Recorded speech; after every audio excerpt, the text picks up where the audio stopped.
Trash, recycling, and compost.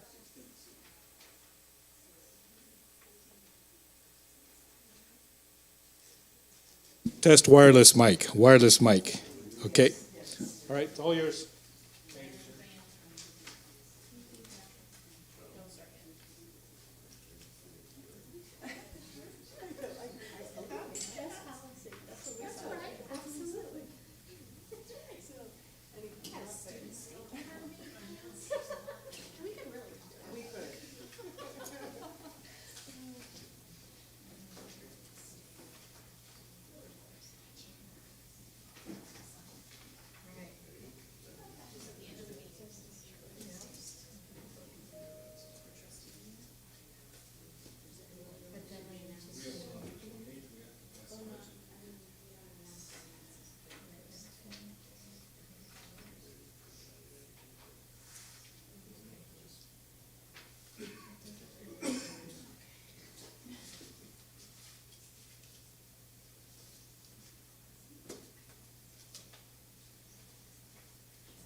Good afternoon, early evening, everyone, and welcome to the Nevada Unified School District regular meeting of the Board of Trustees. If you would all please join me in the Pledge of Allegiance.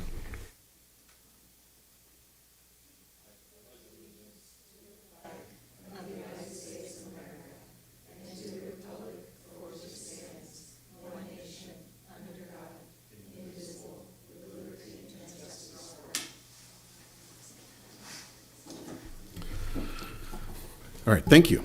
So we will go to our next step, which is announcement of reportable action in closed session, and Vice President Butler will make those announcements. Okay, the board did meet in closed session this evening on one item with respect to every item of business to be discussed in closed session, public employees discipline dismissal release. It was information only to the board. Okay, great. So our next item is 7, which is approval of tonight's agenda. And before we begin, I want to make the board aware that we are going to pull item 15D, which is approval of selected vendor to replace existing phone system with IT. So I'm going to look for a motion to approve tonight's agenda with that item removed. Also want to point out that staff report item 14A, you have some updated beige information from lowest standing. And going down the list of items, we have Lois is also provided on 15A. You have a updated version on the salmon paper, which is an example of a resolution that Santa Clara Unified has passed. And in addition to that, we have a item 15B, which is some additional information on the universal pre-K coming from the Office of Education as part of our agenda approval tonight. That is the non-consent agenda addendums. So having got all that out, can I have a motion to approve the amended agenda? Mr. President? Trustee Aguila was at a first, Yeah. and second by trustee Milrick. So we have currently 5 trustees, so we can get this done if we have 4. All those in favor of tonight's agenda? We have 5 in the affirmative and 2 absent. So why don't I just go ahead and let people know that trustee Jacobson is away on vacation and won't be with us tonight, and trustee Mack had a business meeting run late and is expected to arrive any minute. Okay, so let us move on. After we've approved the agenda, the next step is to take public comment on our consent agenda. There is no public comment on our consent agenda tonight, so we will move to approve tonight's consent agenda. But before we make a motion on that, I need to point out that item 16D, we have been given a blue updated form to amend the item, as well as, I want to call this liftoff lime or something like that. That has additional information out of the Educational Services Department with regard to the personnel action report that we will be adopting, assuming we adopt and approve tonight's consent agenda. So having explained that, I would like a motion to approve the consent agenda unless another trustee has an item they would like to pull or discuss.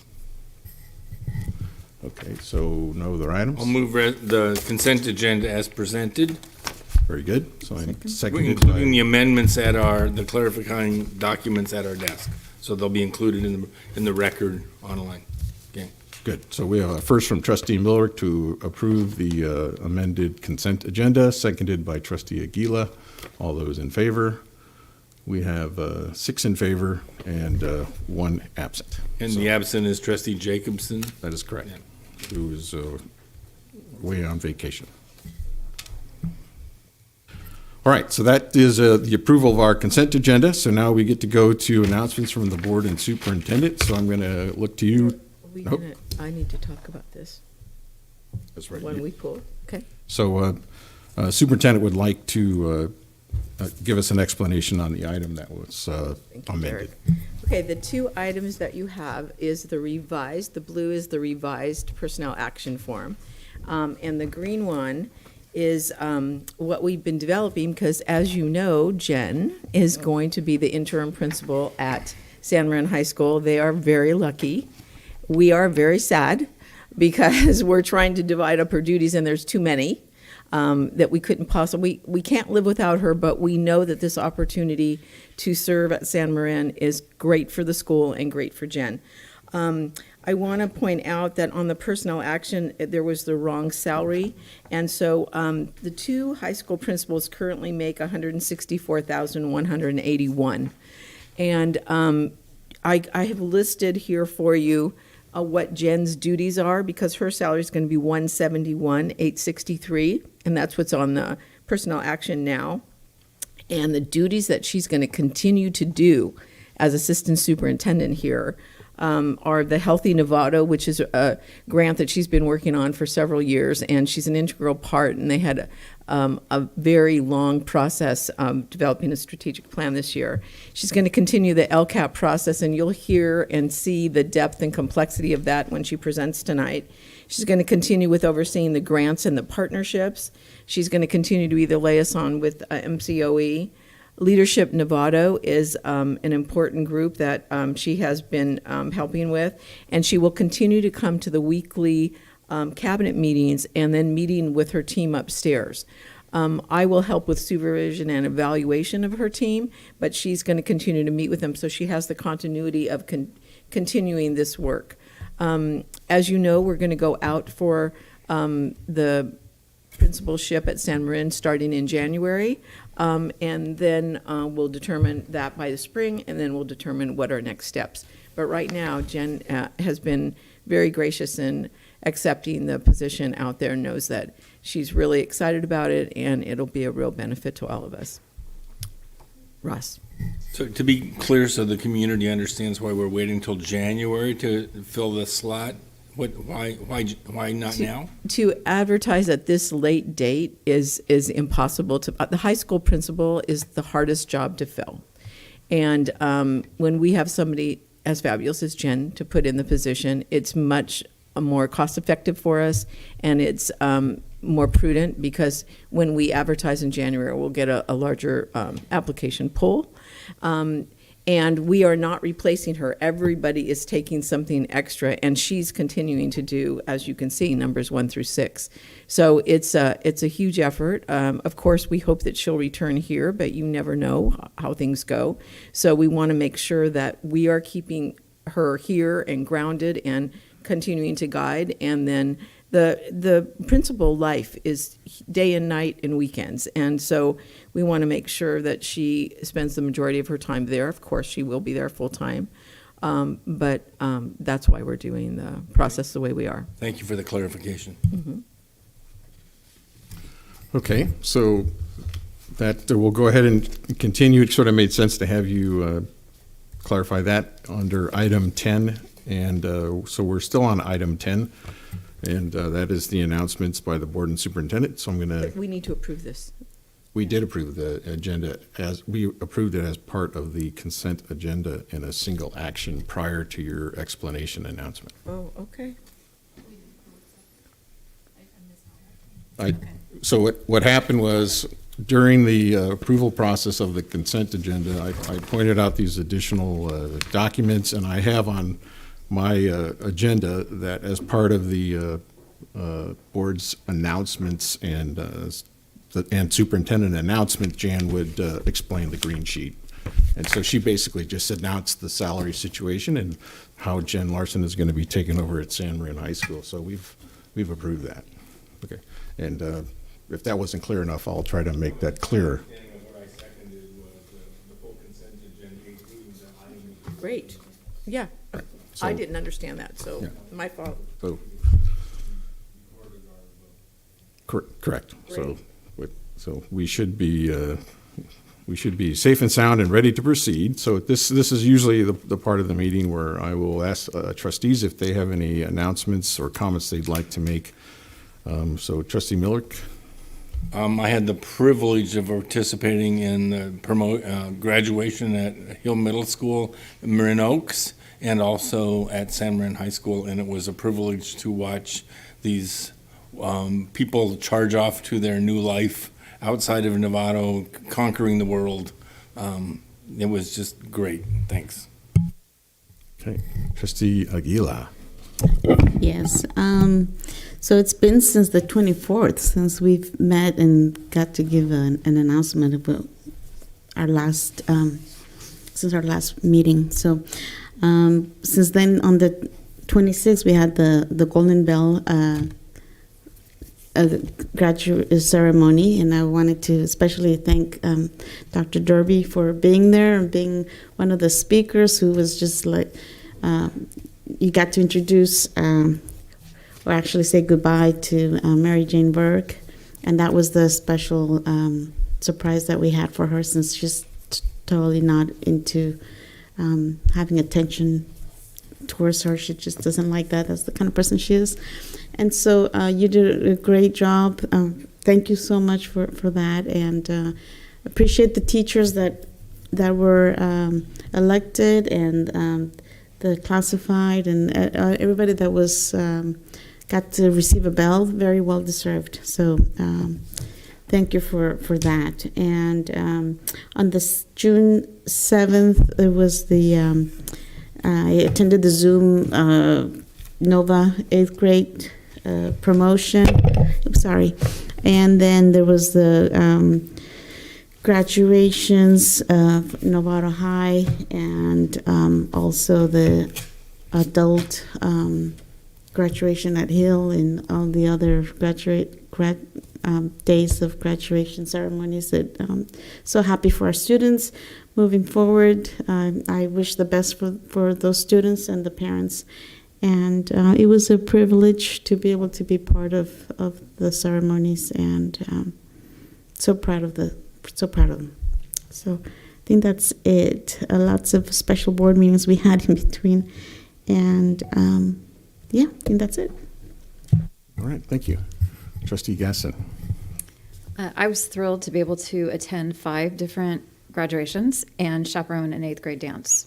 And I must say that I totally needed it because I just, it's been such a hard year. And to watch the kids be able to get back to normal, the 8th grade dance was so cute. Well, I'm sure they've been like me saying cute, but it was great. And it just lifted me up at a time when I really needed it, because it just feels like, even though it's the end of the school and everybody's like, yes, so summer, it was seeing the kids being able to be back to the things, like, these celebrations and these events. In fact, the 8th grade group was left on Sunday to go to DC, which is another thing, kind of more the normal stuff. All the kids that had missed it in prior years, I was so happy to see we're getting back to normal. So that was the highlight of my time between now and the last meeting. Yeah, Trustee Mack. I'll just add to the graduation theme. It seems to be a little common today. But I didn't get to as many as I wanted to due to work and just family obligations. The ones that I did get to, I would just say this, and that was Loma Verde promotion as well as San Jose.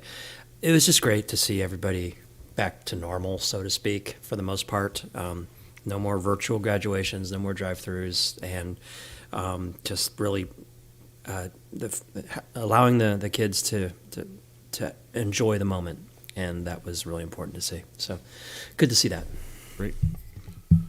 Trustee Butler. Yeah, just again to add as well, this is the fun part of our position here, is doing all the graduations and promotions and awards, and you're honoring your teachers and staff and our students, and it's just a lot of fun to be out there and see everybody smiling and happy, and because we always don't get that here at this table. So I was able to do the 8th grade promotion at Hamilton, the Nova 8th grade promotion, which was a Zoom. There was 22 8th graders moving on, and they're going all over. Well, whoever, those students who attended Nova, they're not just going, some are staying in Nova, but some are going off to other different high schools around the county. I did the graduation for Marin Oaks and Nova and Novato High School. And I attended the Golden Bell Awards, as Trustee Aguila expressed. And we also had NISA Awards. I can't remember if I said that before on another board meeting. And then Olive had their open house amongst all of that in the last few weeks. So I was able to get to Olive, and they had a great turnout there.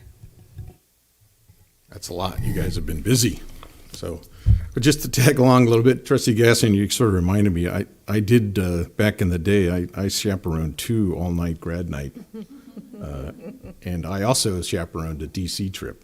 I was one of the adults on that, so I've earned my badge of honor chaperoning 8th graders in Washington, D.C. Sounds easy, doesn't it? But to continue on with trying to get back to normal, I attended the NISA Awards with Trustee Derby and Superintendent Derby and Trustee Butler. I went to both senior award nights at the high schools. Ross, you and I sat together at San Marin, and Jan and I were at the Novato High version of that, and attended the San Jose promotion as well as both high school graduations. And it was a blast to see those kids be as excited as they are and getting back out into the world and hopefully back into a normal non-pandemic environment. So I was happy to hear that or be part of that. And then just coincidentally, today I attended the CSBA housing webinar, which was a preliminary outline for how CSBA is offering to help trustees and boards move ahead on housing efforts. And I'll share that information with you going forward. But it was just an invitation I'm sure we all received, and so it was for CSBA, and I attended. So that was interesting today. They've got a lot of plans for us, but it's quite a commitment. Okay, Superintendent Derby, anything else you'd like to announce? Yeah, I just want to continue with the graduation. NCTV did film the Novato High graduation, and it's going to be on cable channel 30. They said Tuesday morning they know, and then on YouTube. So that'll be great. And then Greg Irish filmed San Marin's, and so it will be streamed as well. I don't have the dates for that, but if you missed either of those, they were both great graduations. We melted a little at Nevada High, but it was a great job. All of our RIFT teachers have been offered jobs back in the district. Some have taken jobs someplace else, but many, many, many of them have returned. We're very excited about that. So now we are, since everyone has been returned, now we can advertise for the open positions. Most of the open positions are at the secondary level, they're single subject, and so they've been in process of doing interviews. They'll be doing interviews the next few weeks. And then we'll see at the elementary. We still think it needs to stay just like it is. We're not really advertising for elementary positions in the classroom. We're advertising for other positions, but not that. So that's a huge. Barbara Frankovich did a fabulous job. The principals were all really patient with all of this. It was really a tough process. It's just what it is, and you have to follow it to the letter of the law. So we were able to do that. 4th of July parade, we want families, we want you, we want kids in the parade because they are the highlight of our work, and we would love to have everyone participate. Leslie did do the application on our behalf, so we will be doing that as well. So I think that's it. Okay. And I just think on behalf of the board, I want to send out a sincere appreciation to everyone who helped put those awards ceremonies together and the graduations. A lot of hard work went into setting up, taking down, and preparing for those. So sincere appreciation for the work that was put into those efforts. All right, we're going to move on to our presentations on tonight's agenda. And so item 11A, which is the Rancho Elementary School, the National Running Club Grant Recipient and Recognition, and Superintendent Derby will tell us about it. I wish Kath were here. She has COVID. She's home. And but she gave me something to read, so I will do that. Before we do this is a national honor that she received. She was the only principal that submitted an application nationally. It's usually done by an agency or a county or maybe even a school district. But she's an avid runner, as you know, and she's done some fabulous things in terms of alternative things for kids to do at school during recess and lunch break and after school. And so this falls in line with it. So Rancho Elementary School is starting a running team that incorporates building camaraderie, sportsmanship, and goal setting. With a generous $13,000 grant from the Lifetime Foundation, we're starting the 600 Seconds to Glory. And the program will be coached by Angela Wagner. She says this is the same foundation who has been funding our Every Student Receives a Meal grant. So it sounds like it's a wellness kind of environment that they're trying to achieve at our schools and all over the nation. This program is going to focus on gradually building running endurance through distinguishing running in really fun competitive games. Each grade level will team for about 10 minutes, 60 seconds of vigorous yet fun running related games or activities every single day. This is in addition to the regular PE. She wanted us to know that.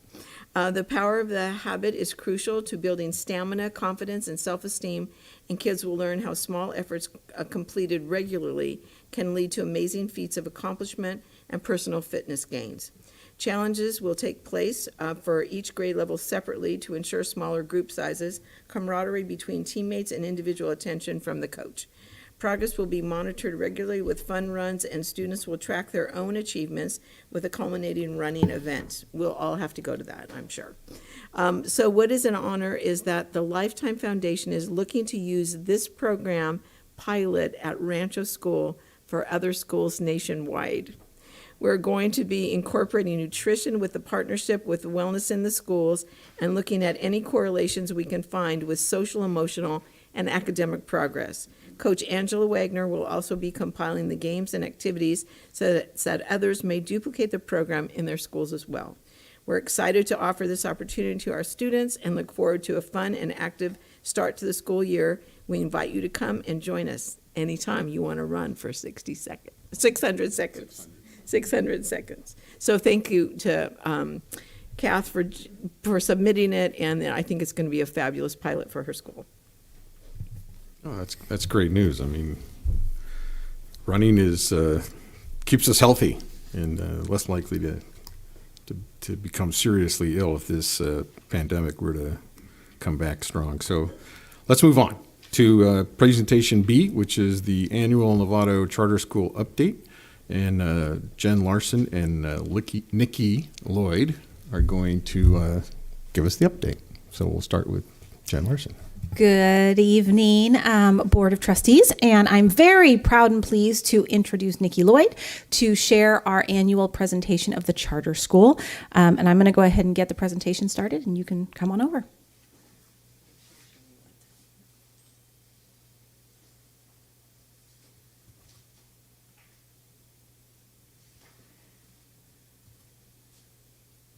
So good evening. While Jen helps cue me up here, it's nice to see all of you again in person. This is the first time in person since 2019 was the last time I presented in person. We did the last 2 years. We're going to start with a student presentation. And since this meeting is occurring after the school year has finished, we have a video presentation for you. This was made by our 8th grade students. So our 8th grade students have really taken it upon themselves to be concerned about the planet, as we all should be. And on our school site, they have really focused on recycling, compost, and garbage, the difference. And they have worked really hard to teach the younger students, who take it up pretty easily, as well as the faculty and staff, who could use some more learning on that. Yes, please. Trash, recycling, and compost.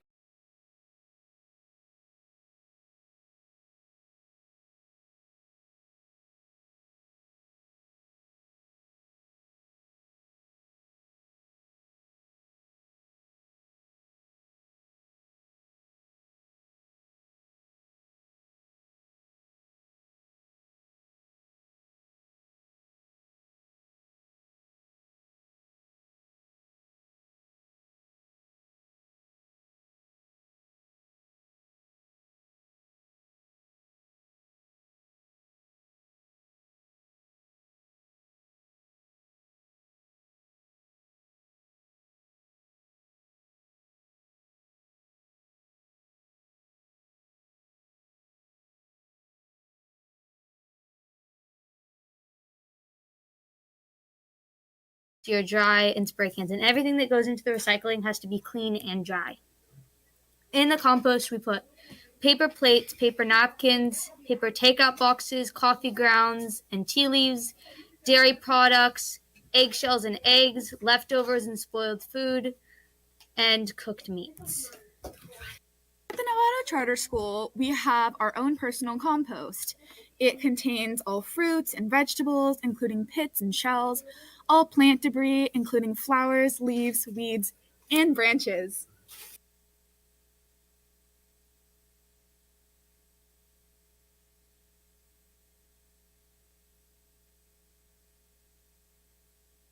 School. This is what we found in the garbage, and there is way too many stuff that belongs in the recycling or the compost in here. So, like, for instance, like this pizza box thing actually belongs in the compost, and so is the salad. It should be washed out first, but this just belongs in the recycling. Basically, check to see if what you're throwing away is recyclable or compostable, so that you don't put it in the wrong bin and contribute to like pollution and putting trash in the sea. Mounds of trash that are not going anywhere. Yeah, exactly. So yeah, just a notice. Maybe check what you put in to.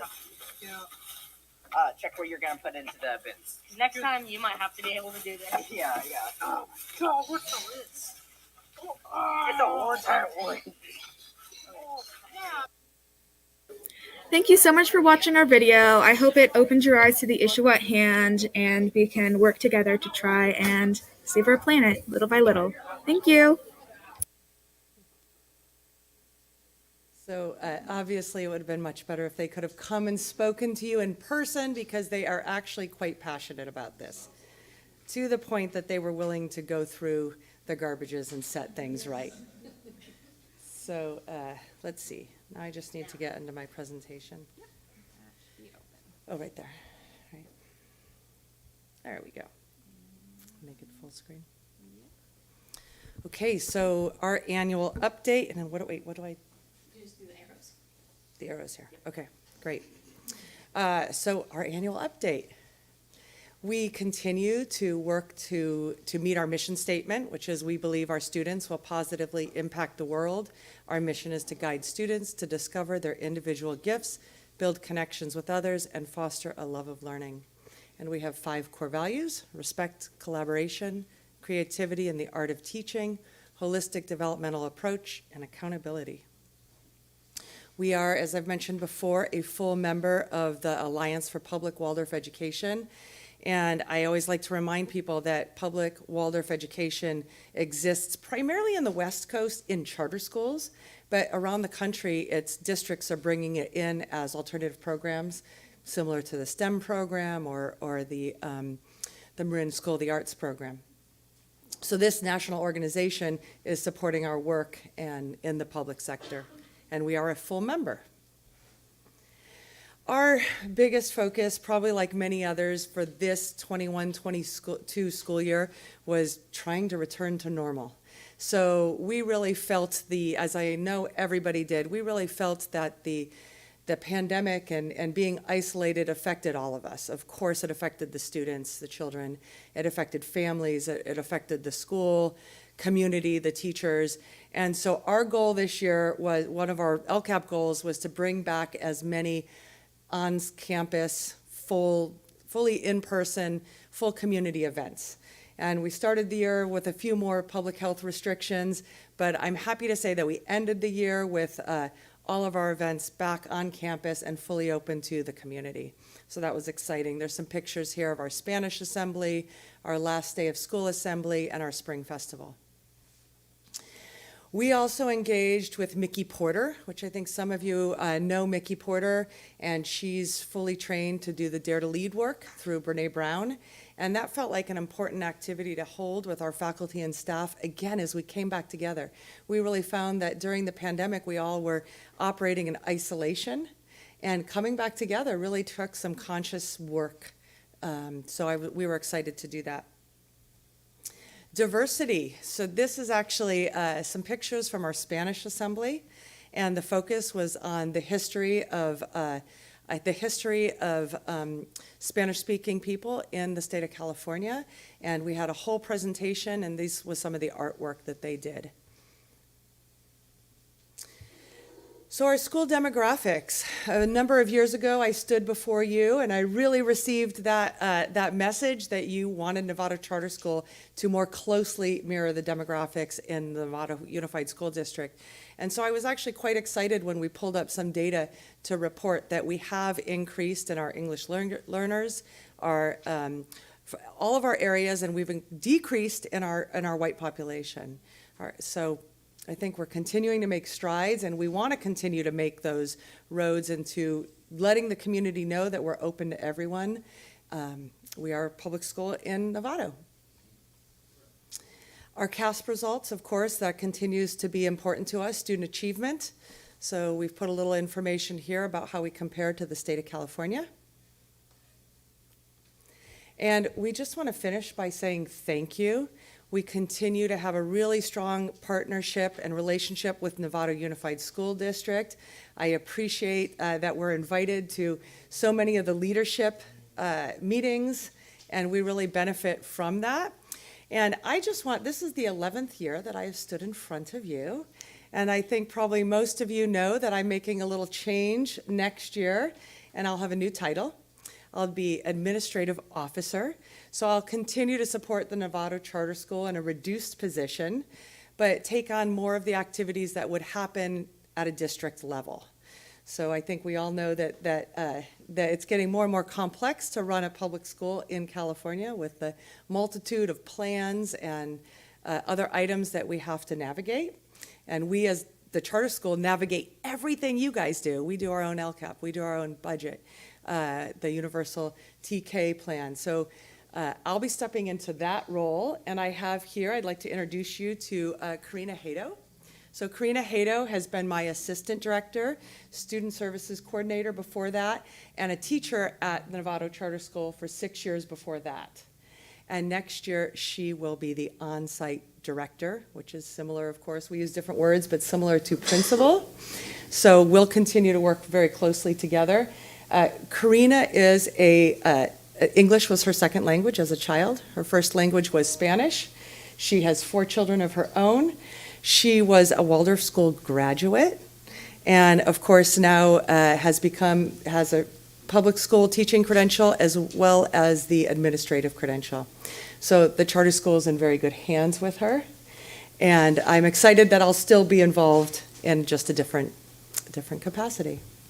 We are too. And it's so wonderful to be here with you in person again, as I said. Well, that's great. So, board, let's get some questions. Ross, I'm going to go with Trustee Mack, and then Trustee Millrick and Trustee Gila questions. So, looks like we want to talk. I just want to say thank you, Nikki, for everything you've done. Those numbers speak for themselves. I know that you took on quite a task early on, and there was a lot of push from us, rightfully so, and rightfully so you embraced it, and love to see that the results are there. Obviously, we continue, right? We keep on trying to truly represent the community, but the progress is in the right direction, and I just love the transition plan you put together. That's it's good to know you're going to still be around, and that we have such a capable replacement coming in. I think we're in great hands. I really am glad to see it. Thank you. Thank you. Go ahead, Trust. So, Nikki, I think you've been on the charter school since their initial certification at the very beginning, so you represent a great deal of continuity, but clearly the woman that is standing next to her, Karina, pardon me, we will have a chance to meet, represents a similar commitment to the continuity of serving kids in Novato, and I'm thrilled that you're discovering that there are children who are of different origins discover the Waldorf experience is the right thing for them, and you're able to make that offer to them, and that's the right solution for them. And that's the exercise of rich academic choices to the Novato community with long-term continuity, making sure that everybody's kid is successful from the time they walk on the campus to the time they head off to college. So thank you for both of you. It's been a pleasure, and I look forward to having a sandwich or a Coke with you, Nikki, before you're done. Yeah, just want to say thank you for this presentation and all the hard work that you've done to make our kids always learn. And it's wonderful to have a charter school here in Novato, and I think it just completes our system. And I've always seen you guys as a partner. And the board will look different next time you come and present. But, I'm just glad that you're here, and that our kids are just being a great representation of Novato, and you guys are making sure that they're moving forward. And in that note, I'm wondering, do you guys have graduation for... We had 8th grade promotion last week. 8th grade promotion, yes. And so just wanted to say congratulations to those students. And sorry I didn't attend. I wanted the artwork that you did earlier, that you showed earlier in the video, those were 8th grade students' artwork? Many students. Actually, so we have an annual Spanish assembly, and we'll make sure that you get that information. You're welcome to attend. But 1st through 8th grade performs in Spanish, and all of the classes also do artwork, which then is displayed around a campus. The 8th graders, you couldn't tell from that picture, but they took vegetable boxes because they studied the history in California, and they actually painted on them. They talked about the movement for the laborers. And so it was, and the theme of the Spanish Assembly was along those lines. Migrant workers. And biographies. And biographies. So every grade did something, and I think some of the pictures that you saw were from the upper grades. Yeah, it was beautiful. It was just what I could tell from the video. And wanted to say that you guys, the presentation was wonderful, and I appreciate all you guys do. Thank you. Trustee Butler. Just to concur with my fellow trustees on everything they've said, and 11 years as director is a long time. So kudos to you for staying, hanging in there. And when Rachel Bishop stepped down and you stepped in, I was like, you wonder, it's always finding that right fit. And so your board did a great job in selecting you as their director. And so good luck to you, Karina, as well, now stepping into this role. And it's nice to have some continuity with you coming on board and already being there. So that's really great. And you staying as well, Nikki. So I think Novato Charter School sounds like they're in very good hands in regards to the leadership. So, and you're doing great things there. Your report is always something different each year, which I appreciate. You've broadened it a little bit. You have some partnerships that you've created with the YMCA. You're trying to really service your school across all students. And so I appreciate that very much. Okay, so I look forward to another 26 years or 30 years, whatever it is. It's more than 19. I'm starting with Rachel and 11. You said 11 years. It That's was like actually hard to, 10 I remember years. you starting. It was Right. yesterday. Well, it was 10 years I've been the director, but when I came the first time, before I had even started, right after I had been hired, I got thrown up here to say a few words. I promised Karina I wouldn't do that to her tonight. Yeah, you're welcome, and we're very proud of you and like the CASP results. You should be proud of that as well. Thank you. And just a final special thank you to Jen Larson, who has been our primary contact this year. Everybody is really wonderful, but I always appreciate being able to reach out to her for any reason via email, phone, text. What are you doing for this? So thank you, Jen. I'm glad I'll still get to see you sometimes. So. Yeah. Okay. I'm not sure. Don't get on the list. Okay. You don't know what that list is for. Thank you very much. And You're welcome, and thank you. thank you. Welcome, Karina. And I want to thank both of you. You have been in everything that we've been doing the last few years, and I just love your partnership, and I'm so excited you're going to be stepping in and tag teaming this moving forward. So yes, you'll still see me all the time. All right, so now I am here for our local priorities, local indicators report, and I'm going to switch over our show. So just so everybody knows, we're going to be moving on to presentation C. This is Jen Larson, who will be presenting, and go ahead. But I just want to make sure that everybody knows the agendized item has come up. Okay, thank you. All right, so this is actually a funny timing for this report. Typically, I do this report. I've been here in anywhere between December and January to share with you the outcomes of our local indicators.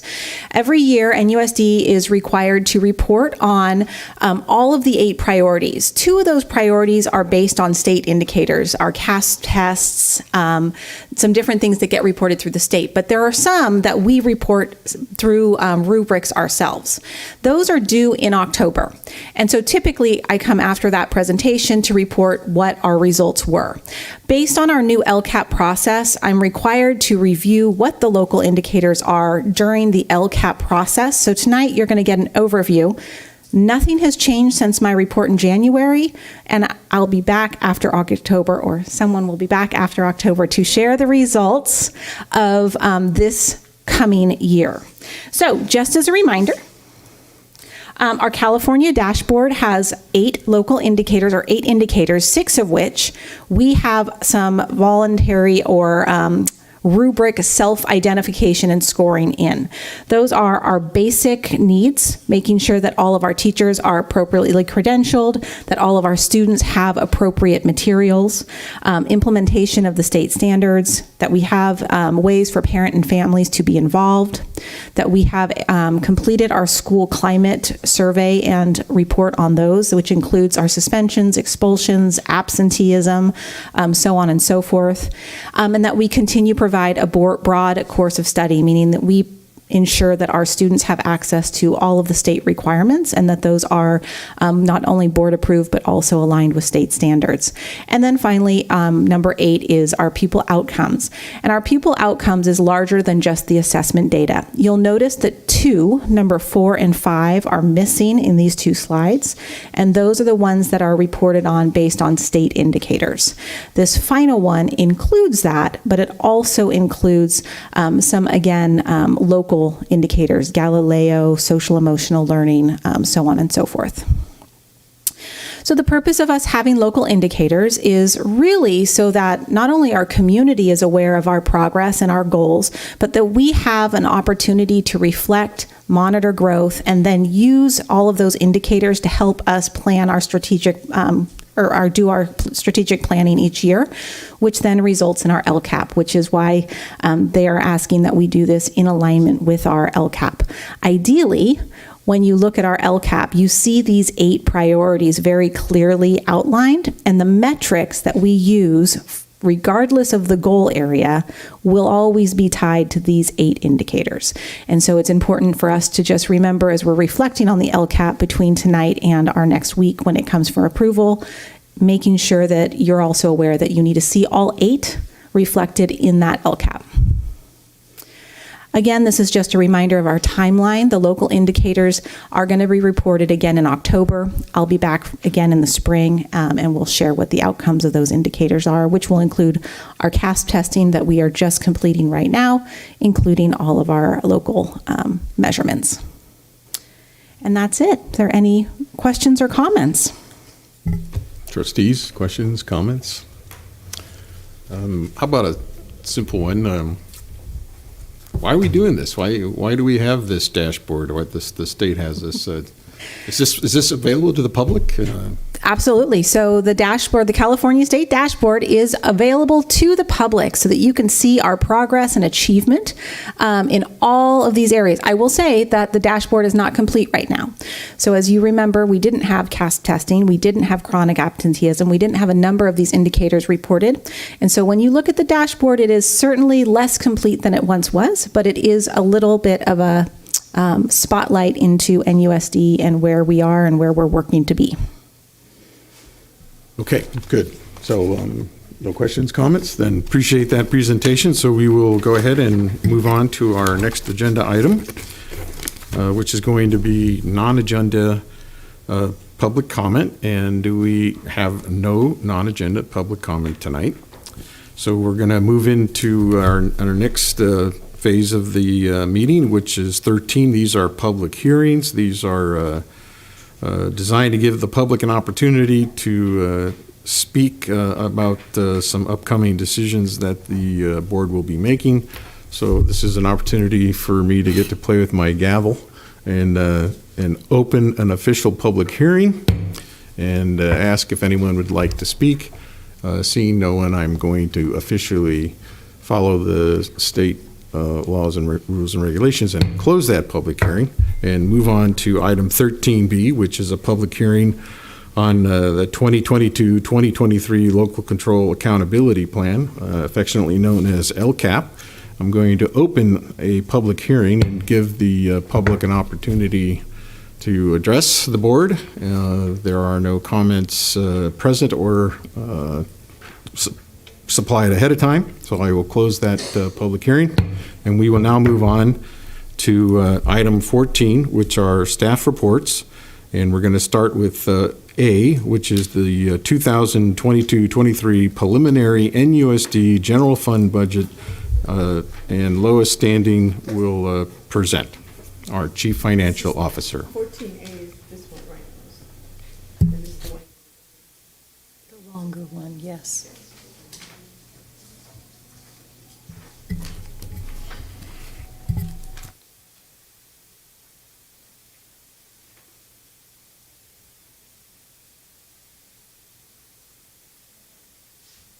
I got it.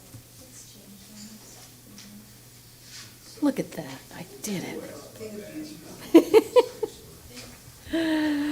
Good evening. Time for another financial report.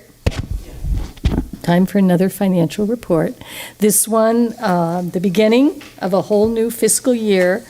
Our budget is based on a lot of assumptions and calculations and various pieces we put together to create this document that will be our blueprint for moving forward. It is, you will be approving it in 2 weeks, and once you approve it, it will never be the same again. We spend the whole year changing it as we learn new things, and new things come down from the state, and staff members leave, and we hire varying positions, don't hire other positions.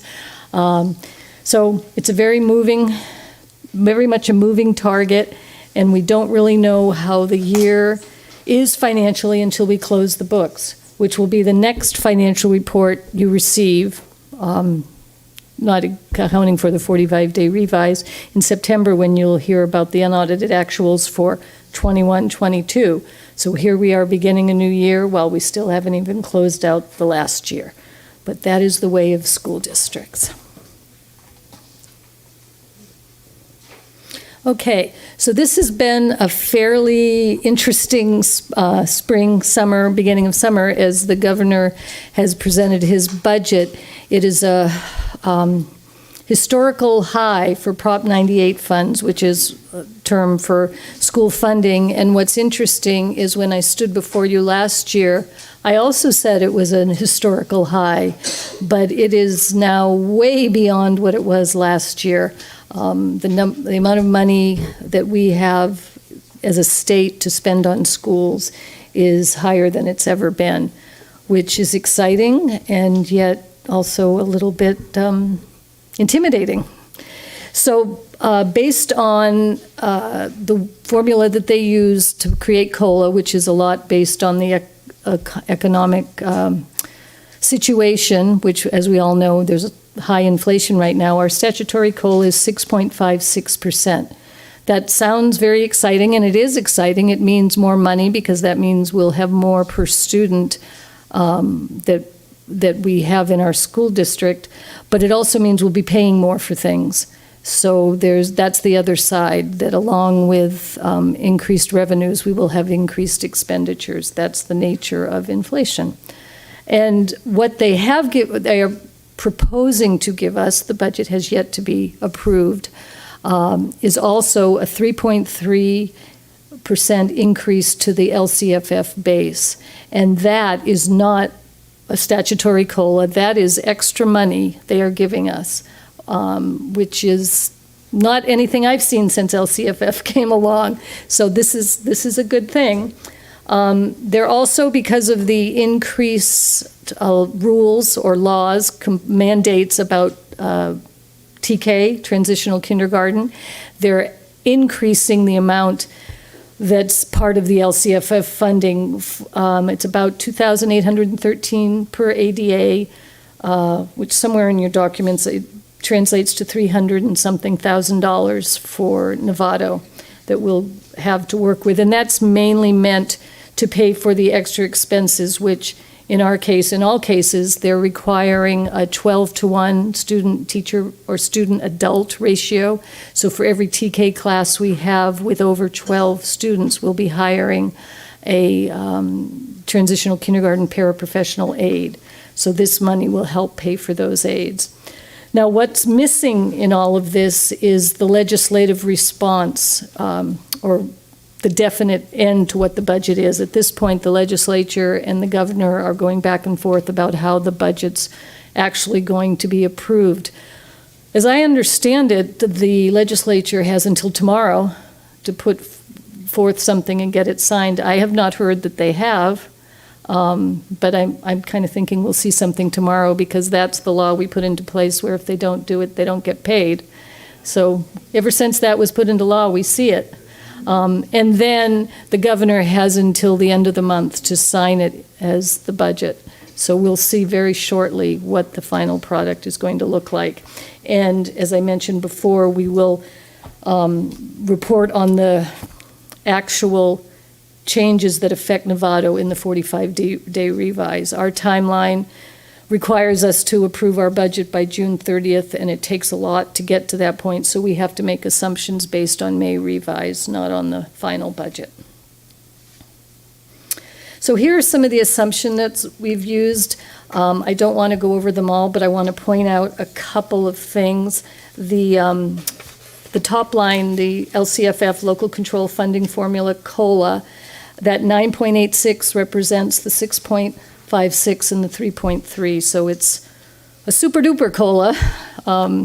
And then the next 2 years are the projections that the Department of Finance has for future years. So there's still healthy COLAs that they're predicting. Who knows if that's what we'll see? You never know. Projected enrollment, that's one I really want to point out. These projections, when we do this, we have to give about the middle of May, maybe early May, projected enrollment to the county. And they take that information and they create what is called the local control funding formula calculator that gives us a lot of the numbers that we base this budget on. When we gave these numbers, we still thought we were in declining enrollment. The truth is, as we are monitoring numbers now, we're actually, that 7251 that we have for 2022-23, we're already over 7,300 and slowly creeping up each week. That is not going to change until first interim, because until we get CalPads and we know who's in the classes, we don't have a definite number that we can actually use. So this will stay as our projection until we have solid evidence that it's different. And so first interim will most likely reflect a change to the positive. So that's always good news.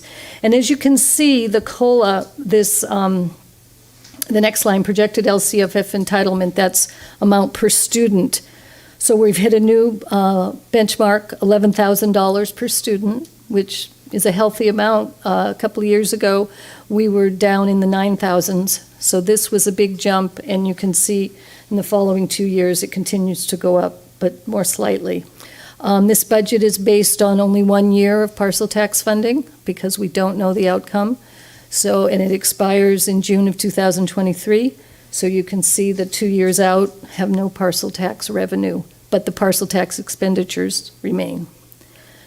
The rest are fairly standard that are every year. It's a 1.5% step and column, which means the built-in raises for our certificated teachers, and it's a 2% increase for classified, and that percentage refers to the change between the steps and or cells that they move as they move through the salary schedule. And the other thing to really point out is STRS and PERS are increasing for 22-23.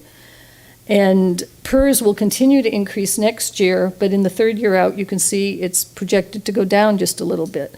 So that's something that we haven't seen over the past 10, 12 years.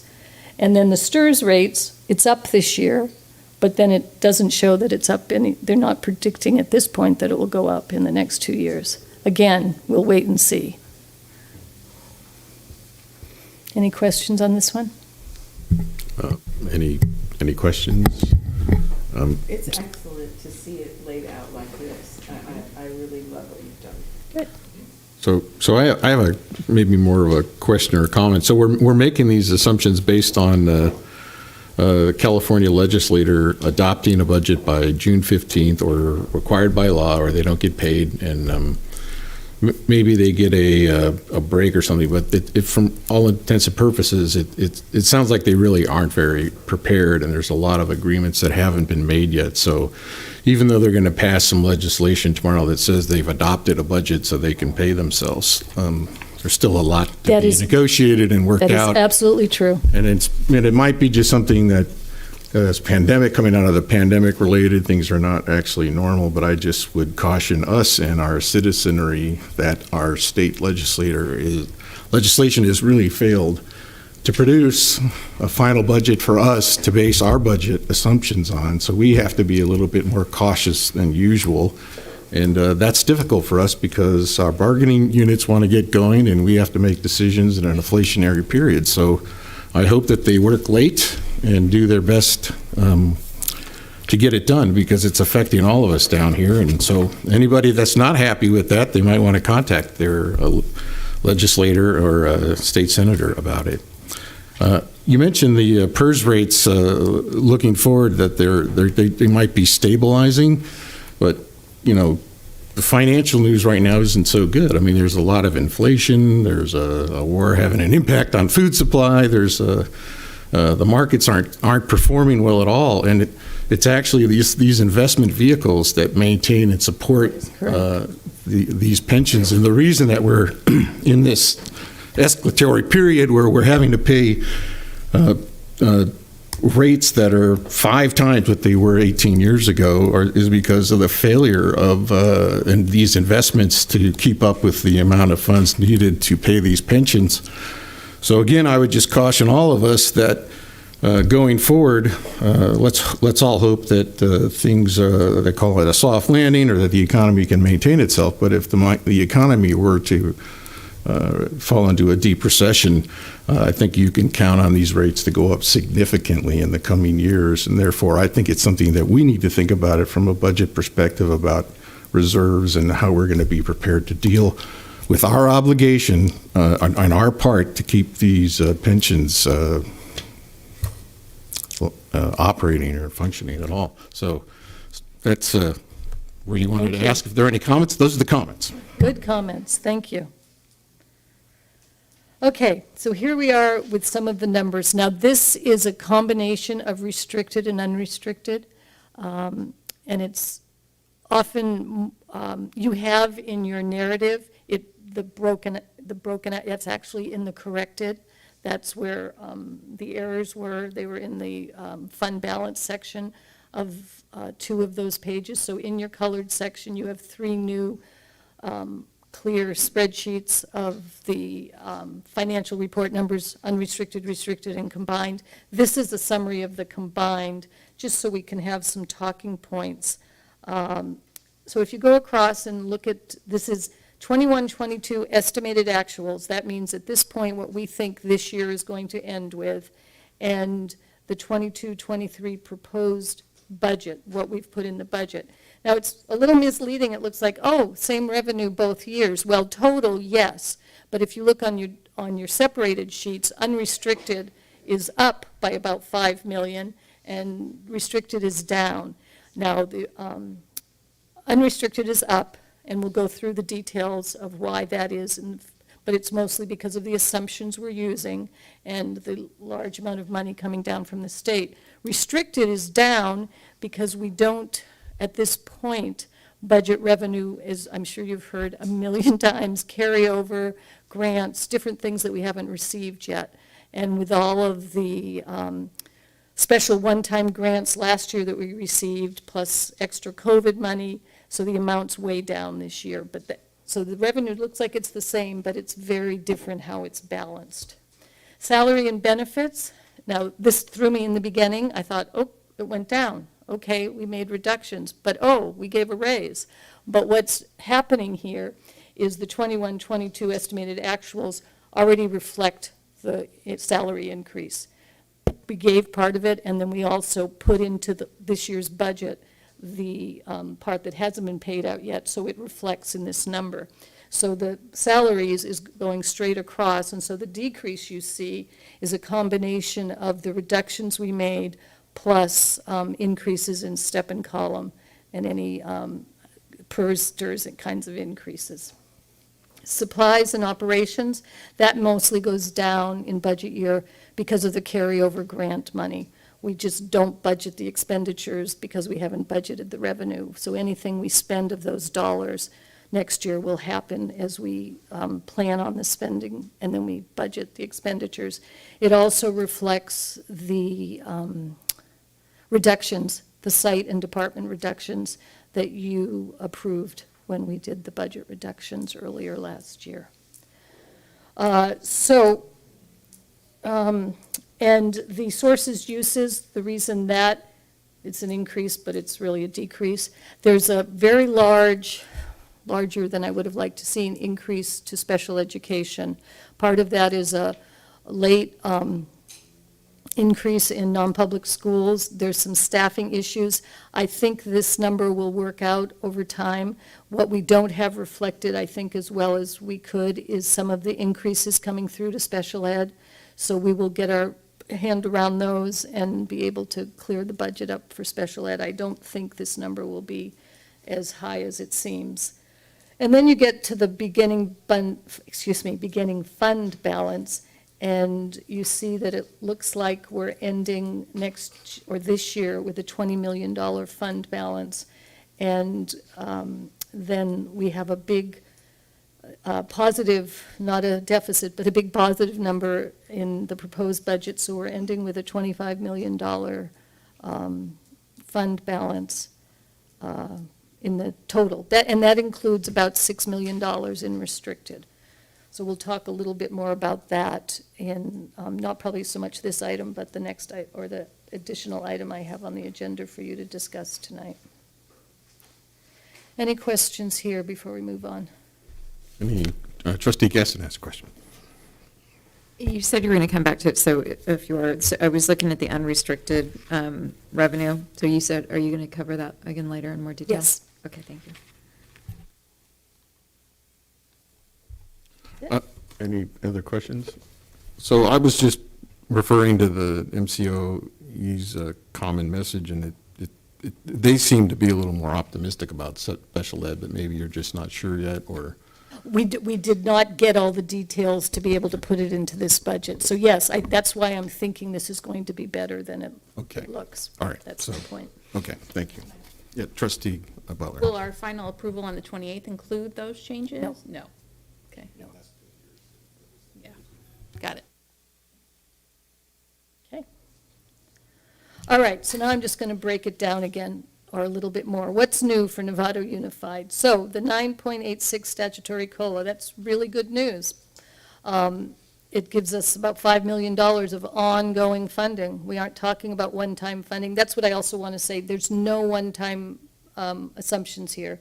I know in the past I talked, Novato could get $10 million. It's the county's recommendation that we don't budget any of that at this point, because that is the money that the legislature and the governor will spar over to come up with whatever the propositions are, or the pet projects or whatever. If they want to add something, the money will come out of that pot of money. That's this discretionary pot. So we'll wait to the 45-day revise, and then that will be entered in the budget. So what could actually increase this $5 million, this COLA? Well, there could be a legislative suggestion for more to the base. That seems to be something they're pushing for. They want to give us more than Governor Newsom had suggested, which is kind of interesting. If I could just comment on it, I mean, that comes as a result of years of the Education Coalition in Sacramento, which includes the local Marin County JLAC committee. That's great. Strongly lobbying on behalf of your average school districts in the state of California, requiring an increase in their well, base. they've listened. So we're continuing to harass them on the issue. Good. Keep it up. If there's anyone out there within the sound of my voice, please contact your state legislature, send an email to the governor that you think an increase in base funding for your local public school is a good idea. And then two, we could have increased enrollments. And as I said, that at this point, we do have increased enrollments compared to the projection we put in.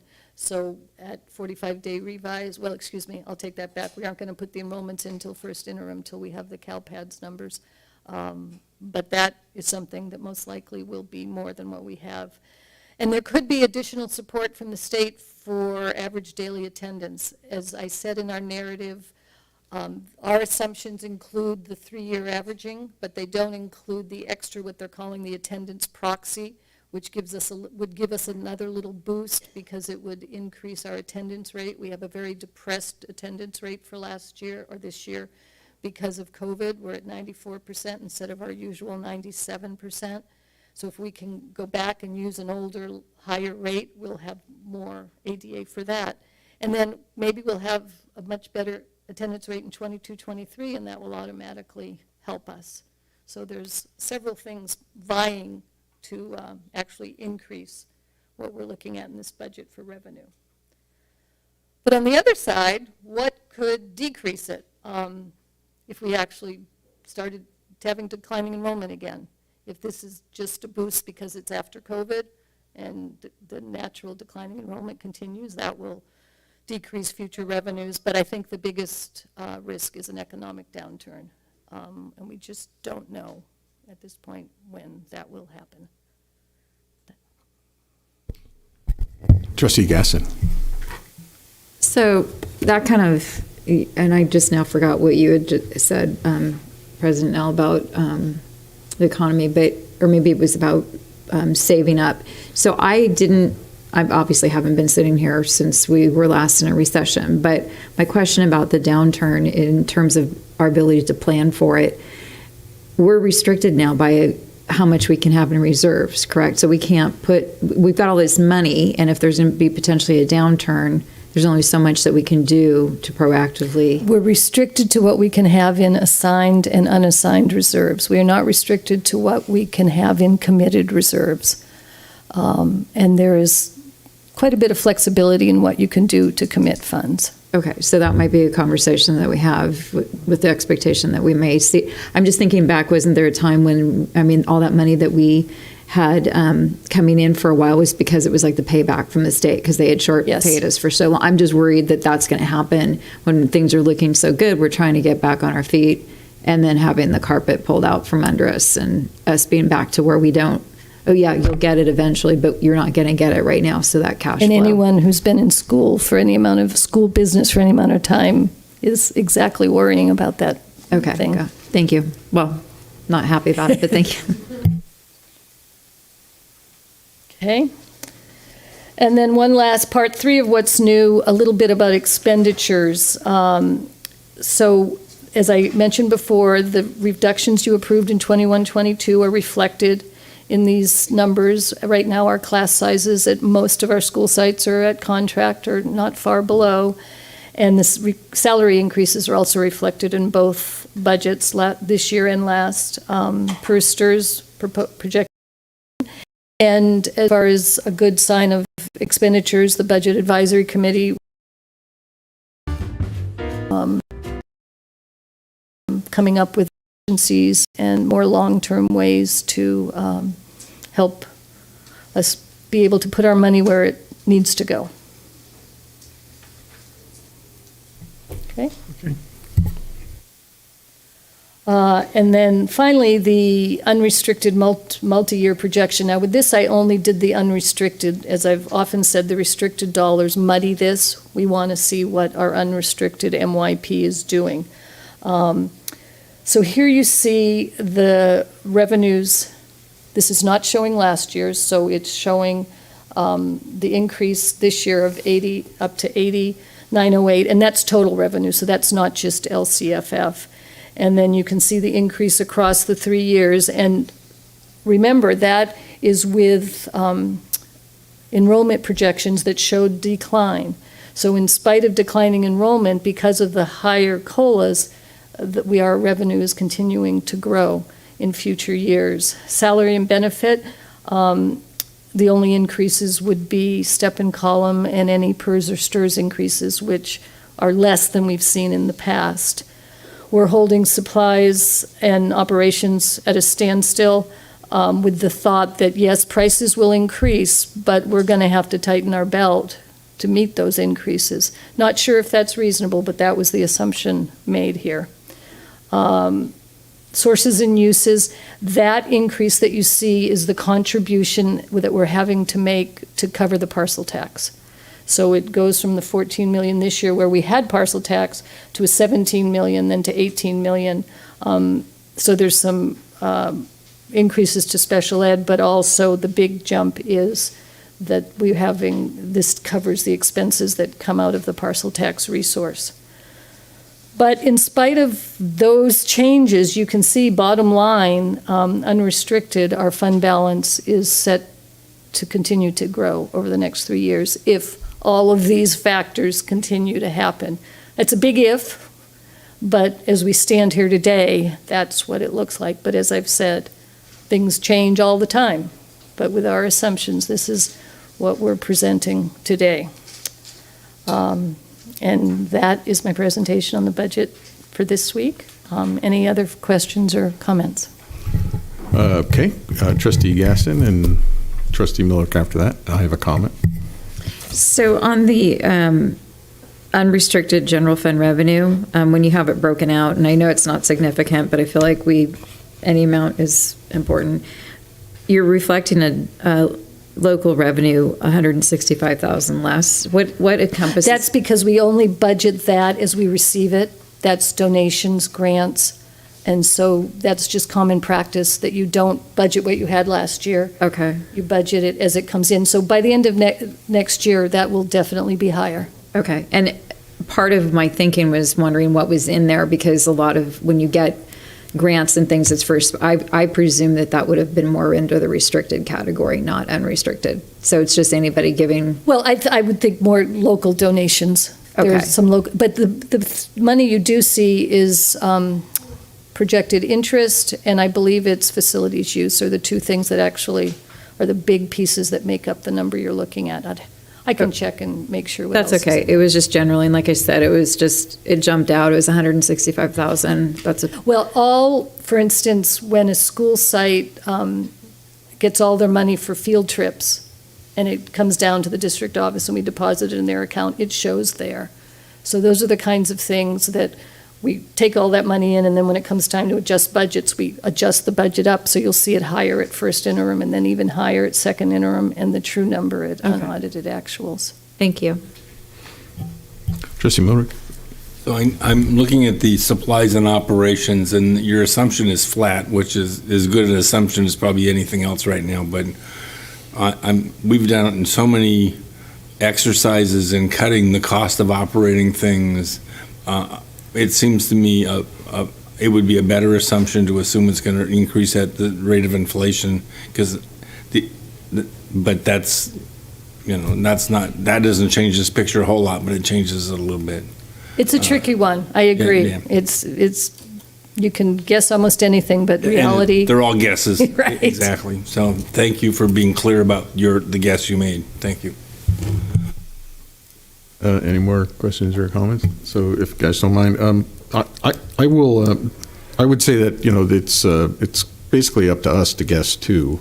We have the fiduciary responsibility to predict the future somewhat as to where things are going, and so it's not to challenge these numbers. I'm sure you got them from a satisfactory actuarial company, probably California School Services or somebody like that. That's very good at what they do. But like Trustee Milrick, I think I would challenge the flat level of supplies and operations. And I think something that we might want to break out from salaries, which will go up, are healthcare benefits. There's some early information that the supply chain issues, employee shortages, problems as a result of coming out of the pandemic, inflation, are affecting healthcare companies and drug companies, and these are not organizations or corporations that absorb profits or absorb these inflationary costs, but in fact are very good at passing them on to their customers. So I think that maybe we should go back and just be sure on the healthcare side. Well, on healthcare, at this point, we have a hard cap with our employees, so unless we negotiate something different, the district costs will not change. And if indeed we see high increases, I'm sure that will be something we'll be discussing at the bargaining table. Right. Well, coming up later, I think we're probably going to see that. And so I personally am in a position to want to do our part to keep our employees as whole as possible, because when you get into a situation like this, maybe these increases should be shared with the district. And what it comes down to often in negotiations is giving the employees the choice. Do they want it on their paycheck or do they want it on their health benefit cap? And my experience is generally they choose their paycheck. Yeah. From a leadership position, that may not be the wisest choice, which is why I think as a board we're going to want to take a closer, hard, long look. And at. it does, I will say, it supports their pension much more to have it on their paycheck. Okay, just an early comment. Yeah. And from both of those comments, I'm thinking we're going to be making some adjustments to the budget. As I mentioned in the narrative, Fund 22 was not budgeted properly. So I think we'll go in and perhaps, what percentage would you like to see on a 10% inflation increase? Let's keep talking about that. But it's currently, I think, officially at 9 on a national level, and then there's many different ways to measure it. So I'm hoping that people that will be able to access information from organizations that have a better handle on this going forward. Okay. Well, when you see it in 2 weeks, there will be an inflationary factor on that line. I can ask. I did not ask that one. Okay. I really appreciate the clarity of this whole. Yeah, no, it's real clear what she assumed. It really helps us to know exactly what we've got right now. That's good. Dr. Derby, we couldn't hear your question too. Sorry. I was just saying that I really liked the format and the clarity of the way it was presented so that we could really see all the aspects of what we're facing and some interesting big money that we didn't think we were going to have. So. But we have to turn around. You asked an earlier question and you were going to follow up? Oh, I asked what was the MCOE's recommendation on the inflation. Because Lois had just said 10%, and Derek said something else about that, and maybe 9. And I said, well, what does MCOE, what are they recommending in terms of the inflation for benefits? Yeah. Great. Thanks. Well, and who knows, maybe it won't be anything at all, because they'll absorb it all. We'll see. We'll see. Okay. I thought we could use a laugh. All right, so is that do it? Do you have any on? Okay, very good. So then we're going to move on to 14B. This is the 2022-23 NUSD Local Control and Accountability Plan, and Jen Larson's going to come back up and present. All right.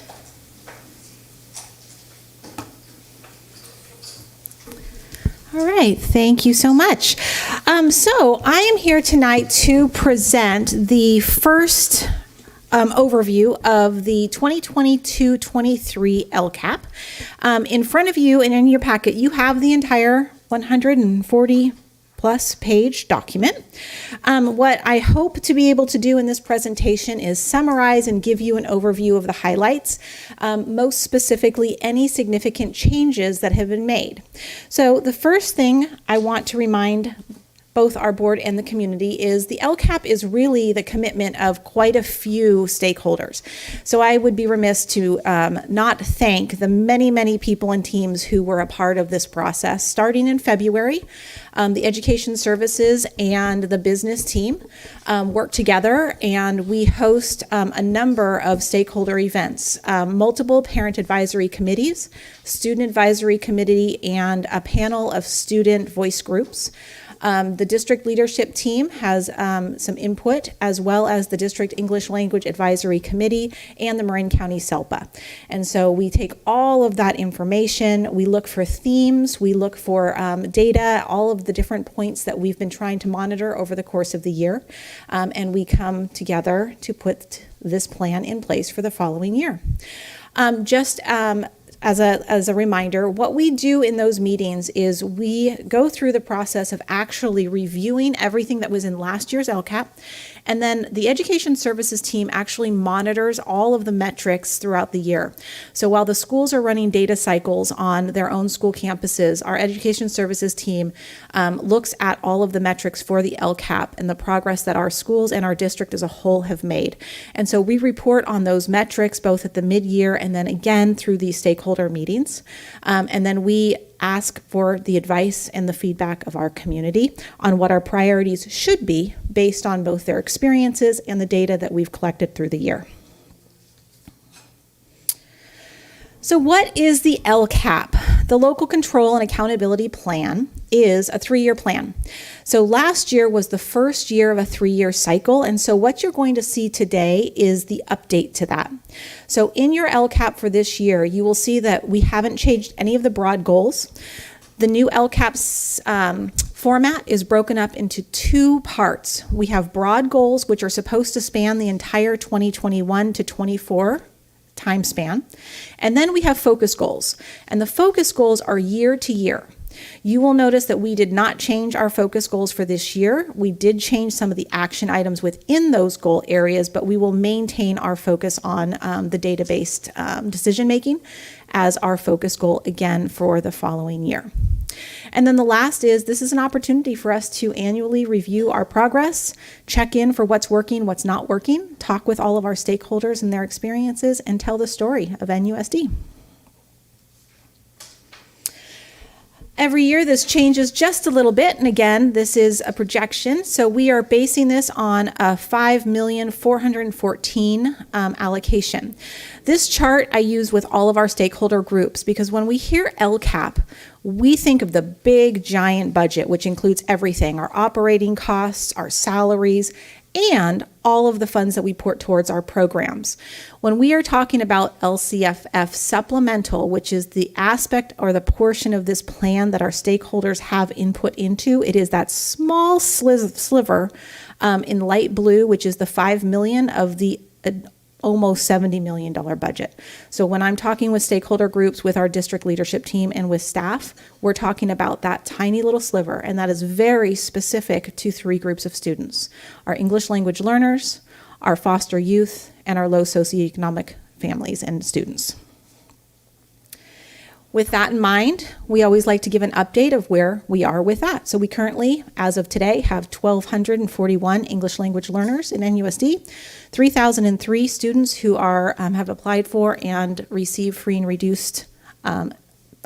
We don't necessarily have free and reduced right now, but qualify for free and reduced if we were, and then 19 foster youth.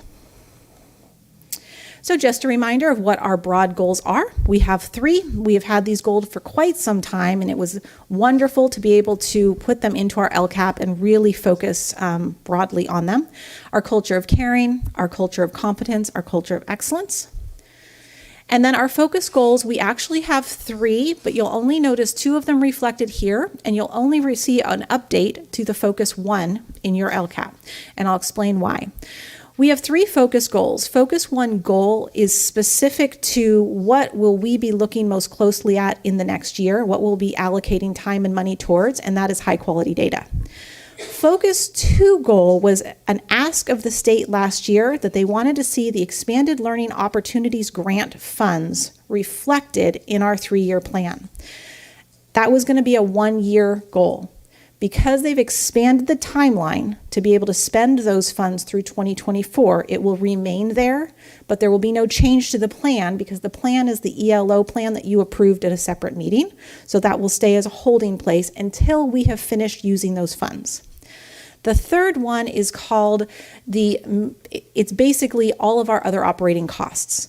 And so what you'll notice there in goal 3 is our maintenance of, did we call it maintenance of operations? I had to go through. Maintenance of effort goal. Thank you very much. And that goal, again, is everything from salaries to facilities to any expense that we have that comes out of our non-supplemental LCAP money, LCFF funds.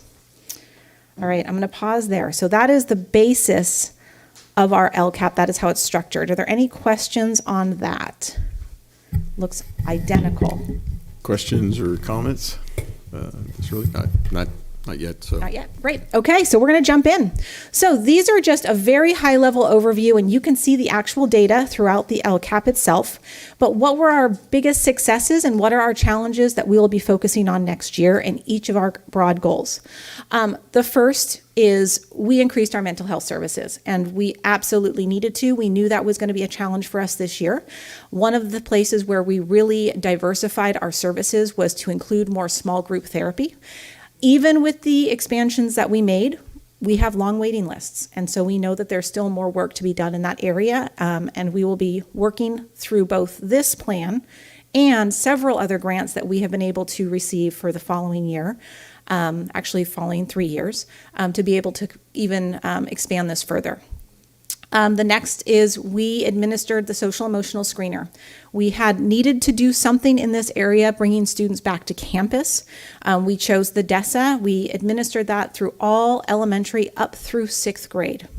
We had anticipated doing 9th grade, but based on what their response and needs were, we needed to focus more on our mental health services and getting those in place for them. So next year they will be doing a screener with the 9th graders as well.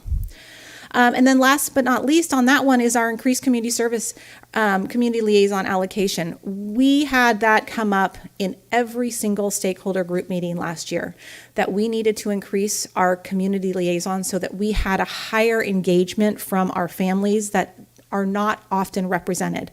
It took us some months, and you'll see in our budget that budget was not allocated, or what was allocated was not used, not because it didn't happen, but because it took us so many months to make all of those changes.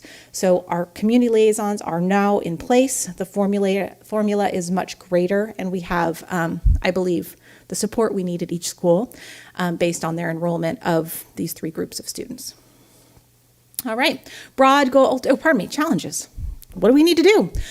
We need to improve attendance.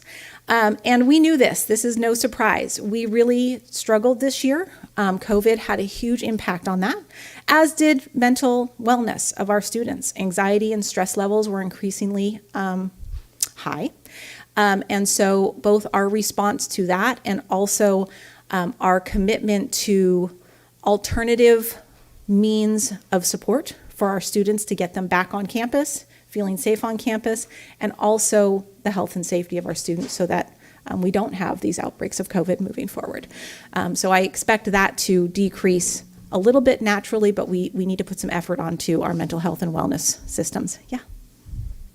What constitutes chronic absenteeism? Oh, that's a great question, and I wish Susie Hirschfield was here.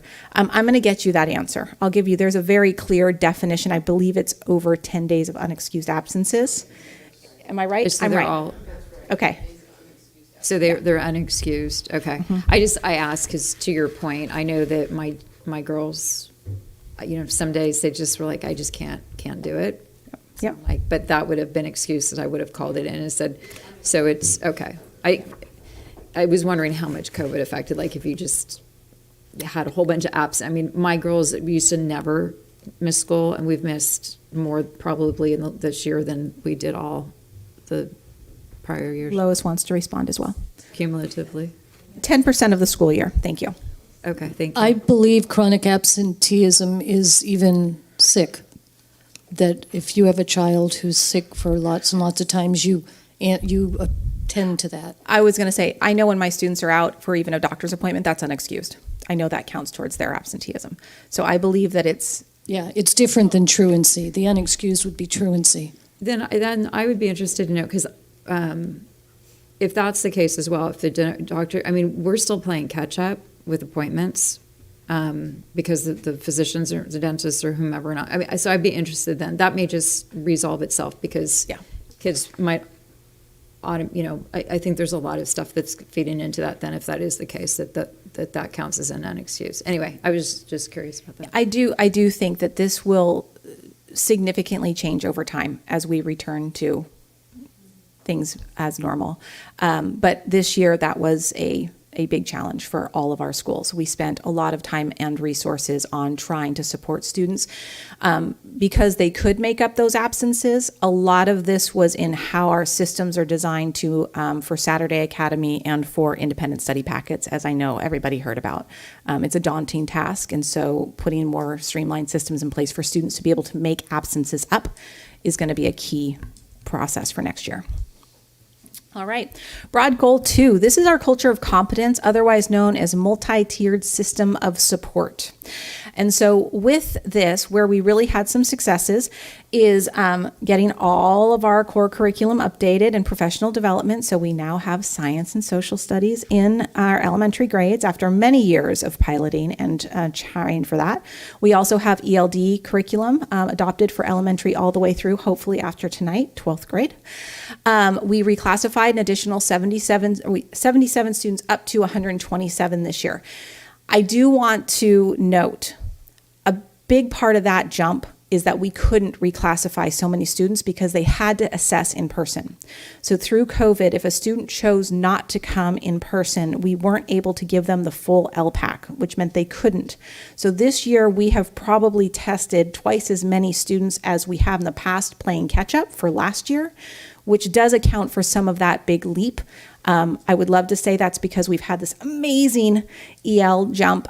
We are still working on that, and we have certainly seen a great deal of improvement in our programming and instruction, but there is a little bit of a jump there because of the makeup that we had to do in the beginning of the year. Last but not least, our data specialists and our MTSS coordinator, Karen Fremantle, worked very, very hard to get together and have our MTSS Tier 1, Tier 2, and Tier 3 supports identified across the district. That was a monumental creation to get all of them on the same page and in agreement and on one document. Now each school is currently working independently to add those school-specific pieces, and then it will be shown to you, and we will be looking for some feedback on moving forward with that. Areas of challenge. We had a significant increase in our English language students at each of our schools. So many of our ELD classes, which we try to keep to 1 to 15, grew far beyond the capacity we would want. Some of our ELD classes got as big as 35 this year. I think all of us would agree that is far too large for a support class of that nature. And so we have allocated quite a few more sections to keep the numbers much lower in the beginning of the year to allow for that potential influx over the course of next year. And then also, we only had our data specialists and our student support specialists in our elementary schools.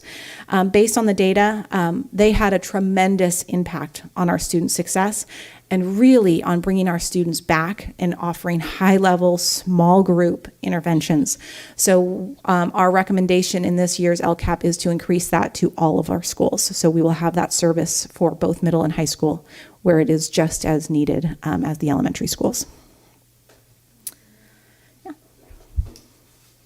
Trustee Gaston's got a question. Just, you said the increase in English language development. How many students? Do we know what's prompting that? I recall before there was like an increase maybe like a year and a half ago, 2 years ago.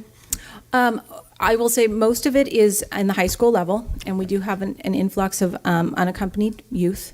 And so a lot of it is there hasn't been a lot of travel and a lot of movement. And so I think that this is just, we're starting to see families moving back in and kids getting re-enrolled in school, coming out of independent study and virtual learning programs.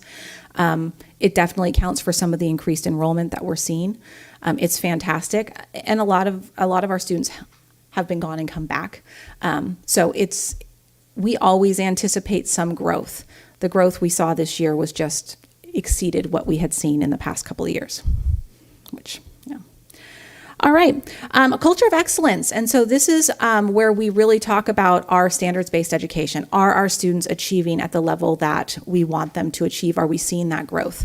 Our successes were PBE, so essential standards. You know, I spent a great deal of time in the beginning of the year as this rolled out to the whole community, doing a lot of parent engagement about teacher engagement and working on that. We will continue with that in the years to come. We also piloted PBE gradebooks. One of the continued challenges now that it is in place, we have common tools. What we don't have is a grade book that supports PBE or standards-based grading in the way that we would want it to. We had groups of teachers in elementary, middle, and high school pilot multiple tools and make recommendations, and I'll be bringing those back to you with some of the feedback from the teachers in a later meeting. Our challenges were our outcomes. Our language arts proficiency dropped to 49.75%. Keep in mind, this is 2021. We are very hopeful that we're going to see some of those gained back in this year, that we've had a whole year of in-person instruction. But when you look at our data for this year, we're measuring from 2019, there was no 2020, and then all the way to 2021. So there's a funny gap in that data, but we did see a drop after last year, COVID, which was expected, but our biggest challenge was in math, and that will be a focus next year. Moving from 48% to 37% is a drop that we haven't seen before, and we will definitely be looking at that in our data cycles very closely. We have been this entire year. Fingers crossed we see some of that improvement over this year, but that will continue to be a focus area for us. All right, last but not least, as I said, the only one of the focus goals that I'll be reporting on is the focus goal 1, which is high quality data. Our success is our data cycles in place in the elementary schools where we have those data and student support specialists. We have seen 6 to 8 week data cycles. We've seen data celebrations. We've seen teachers engaged in small group and data-based instructional changes more than we've ever seen before. Our principals and our teachers are so proud of the work that they've done this year, and I just couldn't be more excited for what it's going to look like when we have this at all 13 schools. We also, in the high schools, do have our counselors, administrators, and instructional leadership teams looking at grades on 6 to 8 week cycles, every progress report, and so we will just be increasing their capacity to do that by adding the staff person next year. The other piece, and I don't have it listed in there, but we have a data, we had Alex Perez, our data program specialist, in our department for Data Matters, and he completed all of his goals, all of our goals for Data Matters by about October, and so we were able to let him head on back to IT where we desperately needed him as well, and we've been maintaining that and doing a lot of professional development, and we're seeing the usage of Data Matter increase significantly, so we're excited about that. And then our challenges, I already said this once before, we're limited to elementary school, so we're excited about the growth in that area, and we will be able to report how that goes in several months. All right, yes?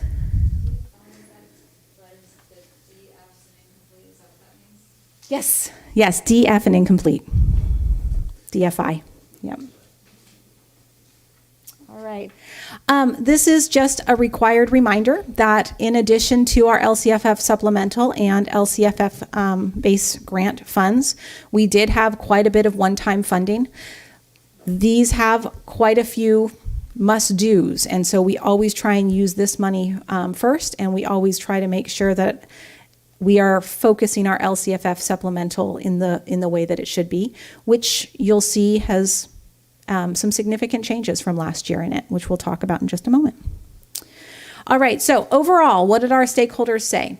They wanted us to continue to prioritize mental health and school-based services. I think if there's anything that you will notice or have noticed in our LCAP, the biggest change across the board is moving from district-wide employees or services to school-based services. We've seen it, we've observed it, it's in our data, and we hear it over and over again, is if a person is embedded in the culture of the school, they are far more able to meet the needs of the students at that school. It really is important for a person to be visible, to be a part of the community, for the students to know where to find them, and we just have not had the success we would hope for in having regional individuals trying to serve multiple schools at the same time. So we've made a lot of shifts in that direction. And I think you see that both in restorative practices, ELD, and again, our data specialists, making sure we have that support at each school. All right, so what are the main changes? If you look at our updates in culture of caring, again, restorative justice, teacher on special assignment, that is no longer a position. That will be shifted over to site-based practices. Newcomer counselor, similar. That will be shifted to EL specialists on each school site so that our newcomer students and our English language learners, and this is not on, this is in your board report. Sorry, you're looking for a slide. This is just a quick review of the significant changes. English language, English learner specialists at each school site. The hiring of bilingual teachers, that contribution was very tiny and should be in HR. And so that fund will continue, but it'll be housed in our HR department. We no longer need to make a contribution to free and reduced meal program, thanks to the funding of the state. And then this is a significant change. We had something in the LCAP called supporting MTSS. This was staff members that were assigned to schools in the form of school psychologists, counselors, so on and so forth. We have added that back to our general fund, as has been budgeted in the budget you just saw, which will mean that the funds here can be reallocated to direct services to students. In our culture of competence, this is where you see the addition of a student support specialist. This is where some of those reallocated funds are going to be showing up. This is somebody who is going to be providing direct services and intervention to students.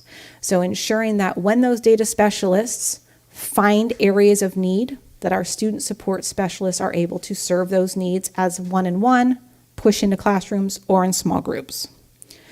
In our culture of excellence, we had the teacher on special assignment of teaching and learning. That was never filled, and we have absorbed that in our new structure of education services. And then the teacher leadership team, we have secured grants for that again for another year. So that will come out of the funds for LCFF supplemental. And then last but not least is the addition of data specialists, again with the reallocated funds to support the data needs at each of our schools, not just our elementary schools. So that is a lot of information. And now's a great time for any questions, changes, feedback you'd like, so that I have that in place on the 28th when I bring it back for discussion action. Okay, board, time to, oh, did Maria, you got your hand up? You go ahead. Okay. So thank you, lots of information. With the last page, it looks like you're optimistic about the moving forward and the being able to accomplish the priorities. I'm wondering if there's anything in that would find it difficult to not accomplish. Is there anything that's stopping? I mean, it looks, sounds like humans. Yeah. We have had a really hard time finding bodies. My biggest concern in a lot of these plans is unfilled positions. Mm-hmm. We have filled all of our data specialist and student support positions with the exception of 2. So I feel really confident that we'll be able to do that. That has also helped us bring a lot of our teachers who were laid off back. We continue to search for our English language development specialists. That is something new and would not be full-time positions, and so that one will be challenging. But other than that, I feel pretty confident that we're going to be able to accomplish our goals if we have the people in place to support them. That's the main thing. Yeah. And then my other thing is, you mentioned some things in this page that we don't have here, and I just wondering if you could send that to us. Absolutely, and they are in your board cover. They are the last 2 pages. Oh, okay, but they're just not on this they're part not of on it. the slideshow because they were updates to 22-23. And they are just copied and pasted from the LCAP. These are the changes. Okay. So if you look in this guy, you'll have Gotcha. them all listed. Thank you. Of course. Trustee Mack, and then I got a couple questions. Just a kind of a environment question. PBE, proficiency-based education, obviously now we're across the district. Yay, it's wonderful. How's it going with adoption with our teachers? I would say that it's moving forward, and I think what I think is really out there is the scales and the essential standards. I feel like there's been a really consistent high level of adoption of that. I think grading practices is where we're still struggling and looking for consistency. And so next year we're moving towards, and TLT will be responsible for this. We have 4 goals for next year district-wide. We'll continue with PBE, PBIS, which is positive behavior intervention, wellness, and equity. That PBE team, all they'll be working on is grading consistency, messaging consistency. That's really the last piece. That is it's a challenge. Yeah, that's our challenge. Yeah. I was going to ask, but decided not to, but I will go ahead.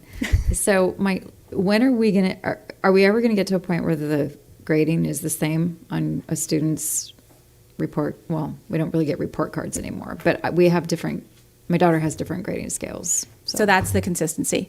So one of two things is going to happen, and this is coming out of the pilot. The question is, do we adopt a standards-based grade book that uploads into Aries, or do we use the system that we have in place and manipulate it to the best of our ability to do what we want it to do? And we have teams of teachers doing both. What Aries will never be able to do for us, which is one of the biggest reasons for PBE, is we cannot track students year TK through 12. And so the idea of PBE is when I go from first to second grade and I didn't meet proficiency in one of my first grade standards, that my second grade teacher knows where to pick up. And that's something that Aries doesn't have the capacity to do. So the purpose in adopting a grade book that will allow us to do that is so that the teachers constantly have an update. They can go back and see where the student needed intervention. And then the grade part of it gets uploaded to Aries to be reflected. Or it could have its own report card. I mean, we could do that too. It has been interesting because I have to collect report cards for our interdistrict transfer. How many school districts are moving to a standards-based grade book? So on my end, it's been a little research project of mine to see which ones are effective and which ones are very hard for me to read. So more to come on that. But yes, they need to have a consistent grade book.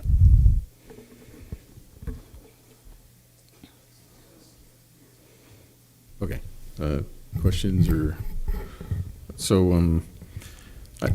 Maybe this is more comments, whatever. But I just got to say that I remember when we first started doing the LCAP, and Ross, you're probably the only guy that might remember. Jan, I don't think you were the superintendent at the time, but you were definitely in public. Came after her. But I remember the early years after Brown adopted it that we were trying to figure out how to create a document from scratch, and we were talking to other districts. Hey, what are you guys doing? Now we have this beautiful State Board of Education nonsense bureaucratic form that we have to pay someone to fill out. When actually, everything we need to know is right here. That's true. So, guaranteed employment in Sacramento. Yes. Continues. Okay. But I But I have some more questions. But if I opened up a can of worms, yeah, I just want to say, Jen being able to pull this out so that it's understandable in a conversation that we can have from this document that is so cumbersome and so repetitive and so confusing is remarkable. And I want to say that I don't think, maybe I didn't hear it, but Jen and Lois and their teams have been meeting weekly in order to really solidify the information that's being shared, to review it, to streamline it, to make sure that their teams are working closely, and I've really appreciated that. And the fact that Jen is going to continue to do this for us is really an important piece because she has been doing it from the beginning. So, and then having Lois and her team, then we'll have a group that really understands it. So I appreciate what Jen's done, what Lois's team has done, and bringing it together. This is not an easy process. Everybody's going crazy all over the state, but particularly in the county, we're hearing this over and over and over again. Yeah, thank you so much. And I'd also add thank you to Lois. This is the first time business department has attended all of our nighttime stakeholder meetings, and I cannot tell you how much I appreciate that partnership. On the spot, she gets hit with some great on the spot budget questions, and so I really appreciate that. And so thank you for your support there. And I want to thank Karen Fremantle too for and everybody else that has had something to do with this. So yes, they all do. And Susie Hirschfield, who is never wants me to recognize her, and she's watching on TV right now somewhere saying, Jennifer, but she is incredible. And it's the village, right? Yeah, it certainly does.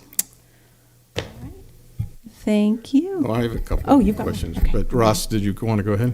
Yeah, just for a second. I know every instructor in this district, every teacher who looks at this as a professional exercise, walks into a classroom on the first day of school and does their very best to assess the 30 students or 150 contacts at a high school and learn their name and come to understand where they're strong and weak or what their last year carried for them. And that's a big load. And that we've worked to build systems and are continuing to build systems to give them the tools to be able to say, well, how did, not just that I don't think this student understands this concept, but that you can see the test scores from the prior year and inform that with much more structured and systematic data. And maybe even the next step, which is do some data analytics and say, in this class, everybody was having a math problem last year because they weren't on campus, and we need to add to that is a case where we can use the institutional resources to help the teacher do the job they would have done anyway, but they can do it earlier and faster and more effective. So this is, to me, the use of analytics and data to inform better classroom time, better student services, better progress in learning the skills you need to have when you leave high school is important and hard. And I think the most important word in that whole sentence is hard. Mm-hmm. I know this is difficult, and I know how long we've been working at it, and I'm thrilled that we've taken one more step in making that instructional team effective and that student benefit. Yeah. So thank you. It's a lot of paper, I'll tell you that, but it's it is. It's the clarity of thinking behind it that takes it and makes it be effective. I've said many times that our greatest asset here is having our students from TK all the way through 12. We just need to use that to benefit them to the best of our ability. Okay, so I actually have a question for some additional information. All right. You talk about averaging 125 interactions. Mm-hmm. It's actually quite a bit higher than that. That's just what they recorded. This is a new system. Okay, so that was my question. What sort of information can you get to the board on what these interactions are? So each of our community... What do they do there? Yep. What's the most common thing they do? Is it teaching math? It's not teaching math. So what we asked for this year was our community liaisons to basically keep a record of what kind of engagement they were doing and how often, so that we could make a good argument for why we needed so much more. I will say that there are a lot of unrecorded data points, but it's amazing when you look at the list. And so a lot of it is parent phone calls, a lot of it is conferences with parents, translation for meetings, you name it. But really it's supporting both students and families in understanding everything from our registration process to our transfer process to maybe a discipline or an academic challenge that is happening in the classroom, to make our system of education more visible and more understandable for our students and families who have had different experiences in the past. So that's great. I'm glad to hear that that they're very focused on servicing them from a public education perspective and for what it is that we're doing here. What concerns me is the increase in requests for mental health services from a public school, public education agency, and we, as a taxpayer, we have a Health and Human Services Department in the county level that receives hundreds of millions of dollars on an annual basis. So I just want to make sure that there's not too much mission creep here. And it surprised me that the stakeholders talked about mental health services more than they talked about the drop-off in English and math. And so I think we need to do something to turn that around somehow and get the focus back where it needs to be and not get too distracted. That's just an opinion. So here's what I'm asking. Do you think over the summer you could get the board a little more comprehensive report on those liaison operations and exactly what they're doing? Absolutely, I can. Okay, thank you. Our goal, too, is to have them start reporting in Aries so that we can start pulling reports for you a little bit more easily. But yes, I can absolutely get that for you. All right. Okay, Ken Williams, Trustee Gasson.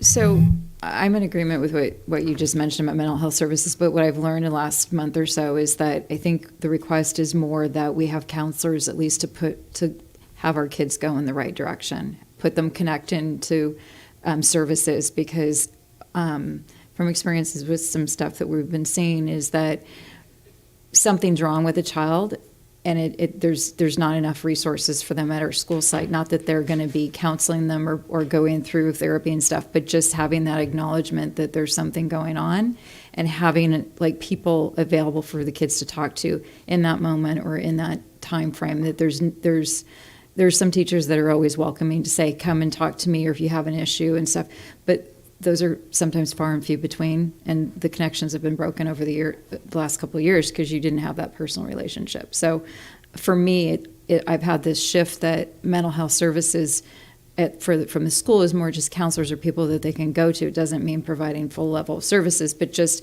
okay, here's somebody that knows what's going on with me, and that I can connect me to services that I need, and having the ability to have those. And I know we have them, we put them out there, but there's that missing if that parent doesn't know what that is, and how does the student get to somebody that they can talk to. So I may have it wrong, but that's how it's been. No, you don't. And you actually, the last thing you said was you really put your finger on it, and I'll be bringing back a plan for you of a grant that we'll be implementing next year. We are missing a level of connection. We are missing the person in between who says, and this is who you need to be working with. We're jumping from, I need someone to talk to a year's worth of therapy, and missing the in-between part. And so next year, we'll be starting to implement a plan that does just that, which is we need the touch point so that our students, and we heard this from students and families, I don't necessarily need a counselor assignment. I just need someone to talk to right now. And so I think you are very correct. And I think that's the place where we need to move in the future. What is it that we do at school versus what can we refer you to be serviced in other ways through our community? Okay, so we appreciate that, and we're all major supporters of multi-tiered services. I mean, why wouldn't we want to educate the whole child? I just want to have some diligence on what we're spending our money on. Is it public education, or are we doing health and human services work? Any more questions? Okay, great. Then let us move on to our next discussion action time. This is approval of the budget comments and details for the preliminary budget. So we're going to have Lois Standing come back up and review the preliminary budget. Okay, so normally when I would have presented the budget at this point of year, I would have had a slide that talked about our reserves and how they're broken out. I realized as I was preparing the budget, I didn't have good information on how to do that, because we are at the point where we have, as I've told you prior to this, a 10% reserve cap is imposed upon us for next year. And we have well beyond 10% in our assigned and unassigned reserves as the budget sits right now for next year. I did not want to make the decision myself about bringing you a commitment resolution and having it worded how I think it should be.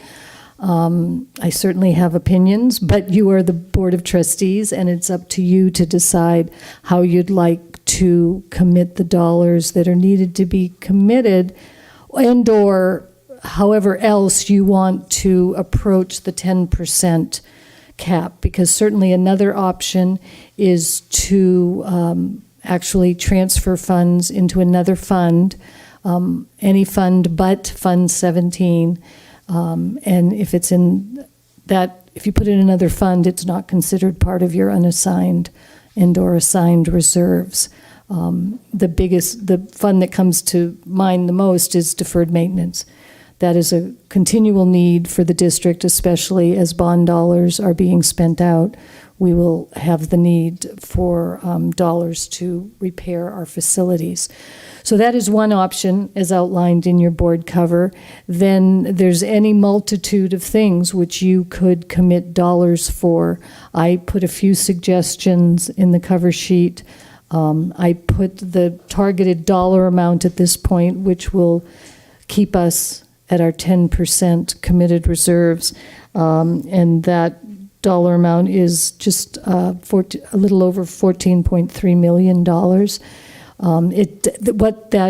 That is the 10%. And what you could, I don't know how it would look. You have a board policy that says 17% reserves. So that would be something to keep in mind, but I don't believe you can just commit dollars to say, to reach our 17% board designated topic. I think it, the only one more thing, the other thing I wanted to say is that the colored sheets that you got tonight, there were two examples of resolutions, and one is from the county, and that is a very general type of resolution. They talk about a stabilization, not agreement, what is the term? Stabilization account, something, arrangement, that's it.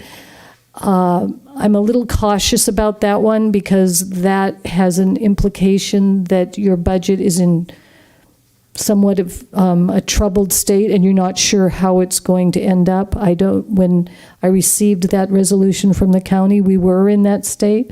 We are no longer there according to the way our budget and our multi-year will look for the next 3 years.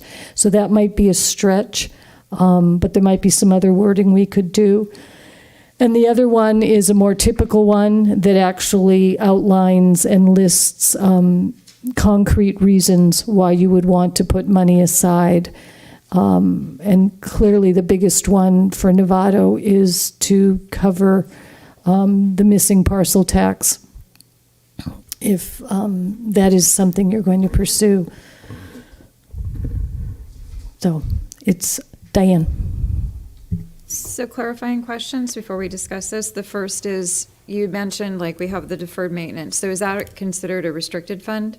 Yes. Okay, so once money is, if we did put money into something, there's no way to get it back out and it would only be used for the purposes of that? Okay. Correct. The second question is so our budget policy, or not budget, our reserve policy says 17%. Because of this, we're supposed to only have 10%. So are we not able, do we have to revoke the 17% or? No, I think you're perfectly able to say you'd like to have 17%. That's a reasonable thing for a board to say. I mean, that's one of the, it's much more reasonable in the light of the volatility of California finance that you have a nice, healthy reserve. One would hope that the reserve cap will disappear in the future. I don't know. It hasn't so far. I think I need to get an opinion. Maybe I'll mention that to Kate about the 17% and where that might fit into commitment. But it seems to me to be a fairly empty commitment. And it goes against the 10% reserve cap. I think it would be challenged. Sort of my point is that if we're, did you want to say something? When you're done. No, it's fine. If you're, I just feel like we're saying it, but if we can't do it, then, I mean, I don't know, so, sorry. So are you, do we have clarifications on what the goal is, or report, the presentation is? So then it's basically to the board, you want a little direction, you want to get some. So. In 2 weeks, I will have to bring to you a resolution for commitment of funds so we can meet our 10% requirement. And I would like you to formulate how you would like the fund balance to be. Yeah, and I'd just like committed. May I just say absolutely. I need your mean, input. I think there's the option of doing some designations, and Lois already mentioned one for the parcel tax. So we could do something with designations. But as we have discussed in the past, when you're in negotiations and you have a 17% reserve, and the state is telling us we have to have a 10, that becomes part of negotiations. It's not hidden anywhere. So, but if you are interested in having some pots of money placed in a designated area, that is important too. Trustee Milrick. So just some background questions. Why are we now facing a 10% cap when last year we weren't? Okay, you have about an hour? Well, maybe not an hour, but I can certainly drop by your office. Well, and I don't know the details, but they set out conditions by which a reserve cap would be initiated. And they always said, it will never happen, it'll never happen. It happened. The financial, and it has to do with Prop 98 and there's 3 tests in Prop 98 about how schools are funded, and we happen to be hitting the same benchmark. I can get the details for you. So I can drop by and we can have that question. But the real question is this going to be a one-time this year only, or do you foresee that this 10% cap is going to persist for the next 10 years? I don't know about the 10 years, but I do know I've read they expect it for at least 2, if not 3 years. Okay, so that first question. So yes, we have to comply with the 10% cap, and we won't get our budget approved unless we do. The county will enforce this. Is that a correct statement? Okay, that's a correct. Well, you can, one of the outs is to get a waiver from the county, but I think you have to kind of be in fiscal distress for that to be true. You're saying the probability of that's very low. Yeah. Yeah, we need to work towards compliance. So the second question is, if you move money into deferred maintenance, you said it's a one-way door. The money goes in, it'll never come back out. That is correct. So that's, if we had buildings that were falling down, but we don't have buildings that are falling down, we have an increasing deferred maintenance requirement, but we've just spent a whole bunch of bond money. Just a little piece to that. Right now and it's some strange amount, I don't know why, but we are currently contributing $262,000 some dollars per year to deferred maintenance. I don't know how that amount came up. I in the future will like to change that to a round amount. Yeah, I remember the conversations, but not well enough to repeat them. Anyway, so we are contributing a bit, but one bad roof will wipe out deferred maintenance. Yeah, no, exactly. So it wouldn't hurt us to have, when I thought deferred maintenance, the numbers used to be like 3% of your annual budget. That's routine and restricted maintenance. That is what we use to fund our maintenance and operation department, and that is still intact. Deferred maintenance are the big things. Okay, so deferred maintenance is in addition to the 3% for Tony's operation. Correct. There is we need a new roof fund. Correct. Which is, okay, so that's not a bad place to put it, because it's not like that money, even though we can't bring it back to the general fund, we know buildings are going to fall down, and we can effectively use that money. And one of the big uses for it, I can tell you right now, is we've seen these increases in the HVAC processes. There's a good chance we won't be replacing some of the older ones. We'll be giving sites that don't have air conditioning new ones, but we may not be able to replace some of the older ones that are still working. Yeah, they run for 20 years and then they break. So then that will fall to deferred maintenance to replace those as they stop working. And then the other one is, if we set a fund aside to account for the loss of the parcel tax to the tune of $4 million a year, you said we have to identify 14 million. So are you thinking like 3 years of that?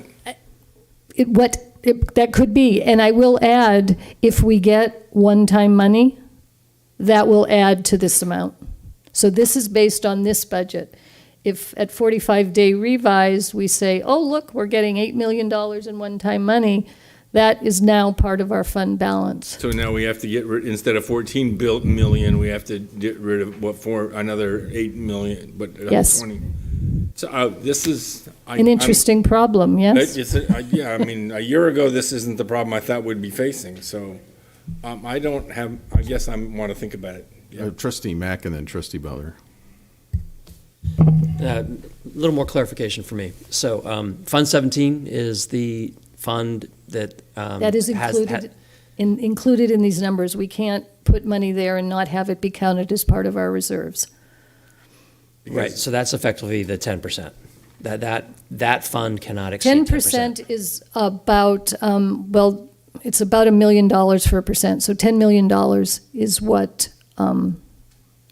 we can have in our reserves. So we can, I mean, it doesn't In matter how you 17. dice. No, in everything. Well, Fund 1 17 and plus Fund all the other ones, 17. all the Yes. Yes, got it, okay.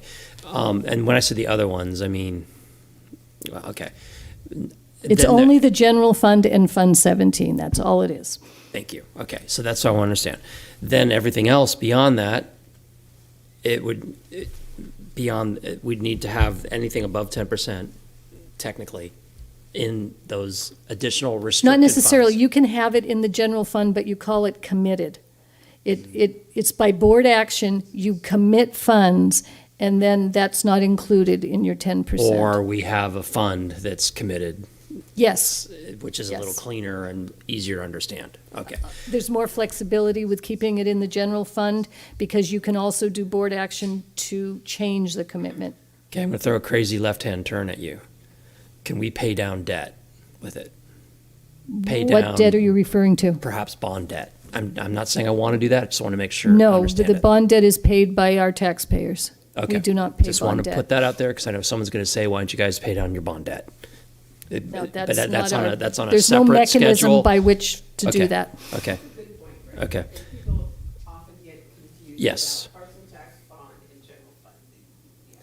Okay, and then my last point, and I think this is where Ross is probably going. I'm a big believer in dealing with a lot of this deferred maintenance stuff.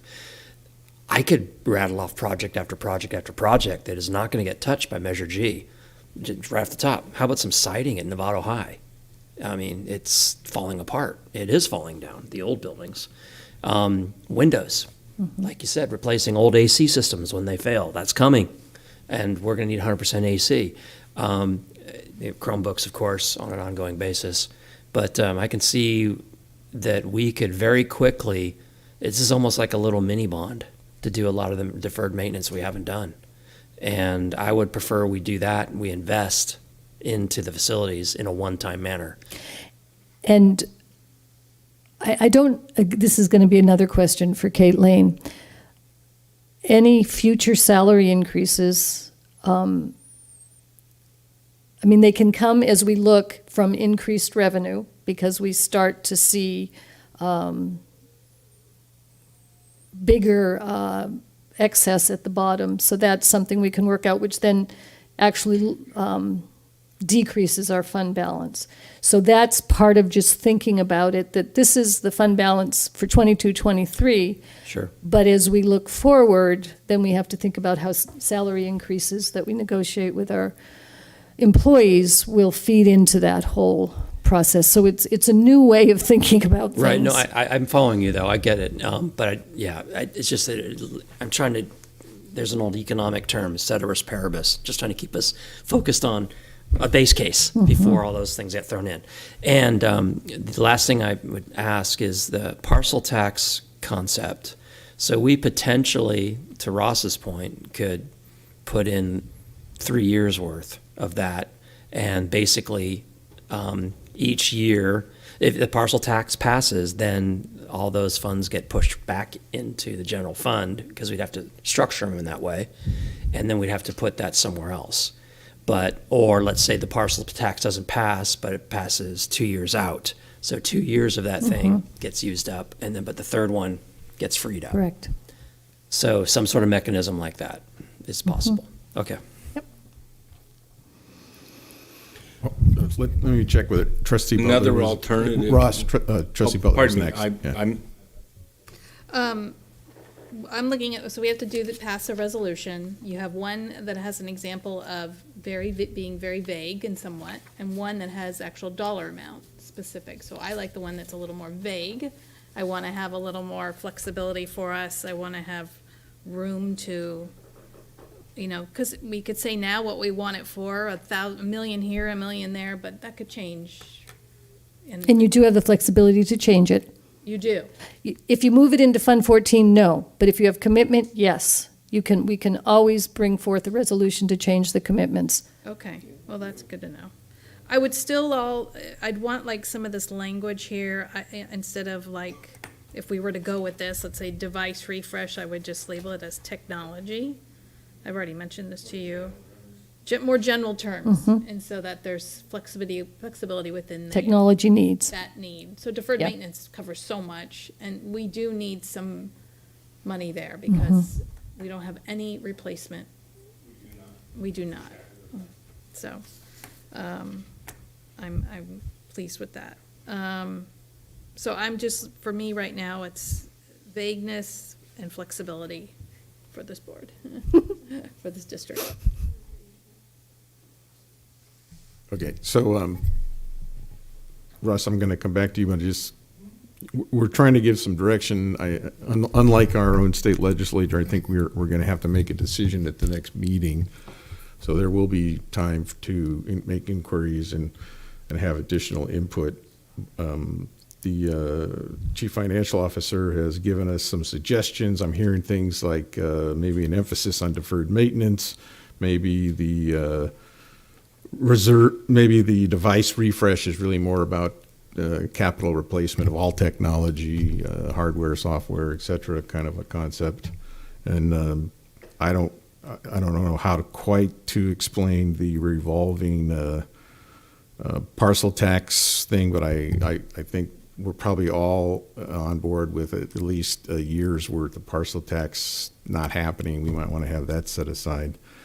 And then I'm hearing maybe a little more research on resolutions that are tested. And quite frankly, to be honest, I don't think any of this has been tested yet.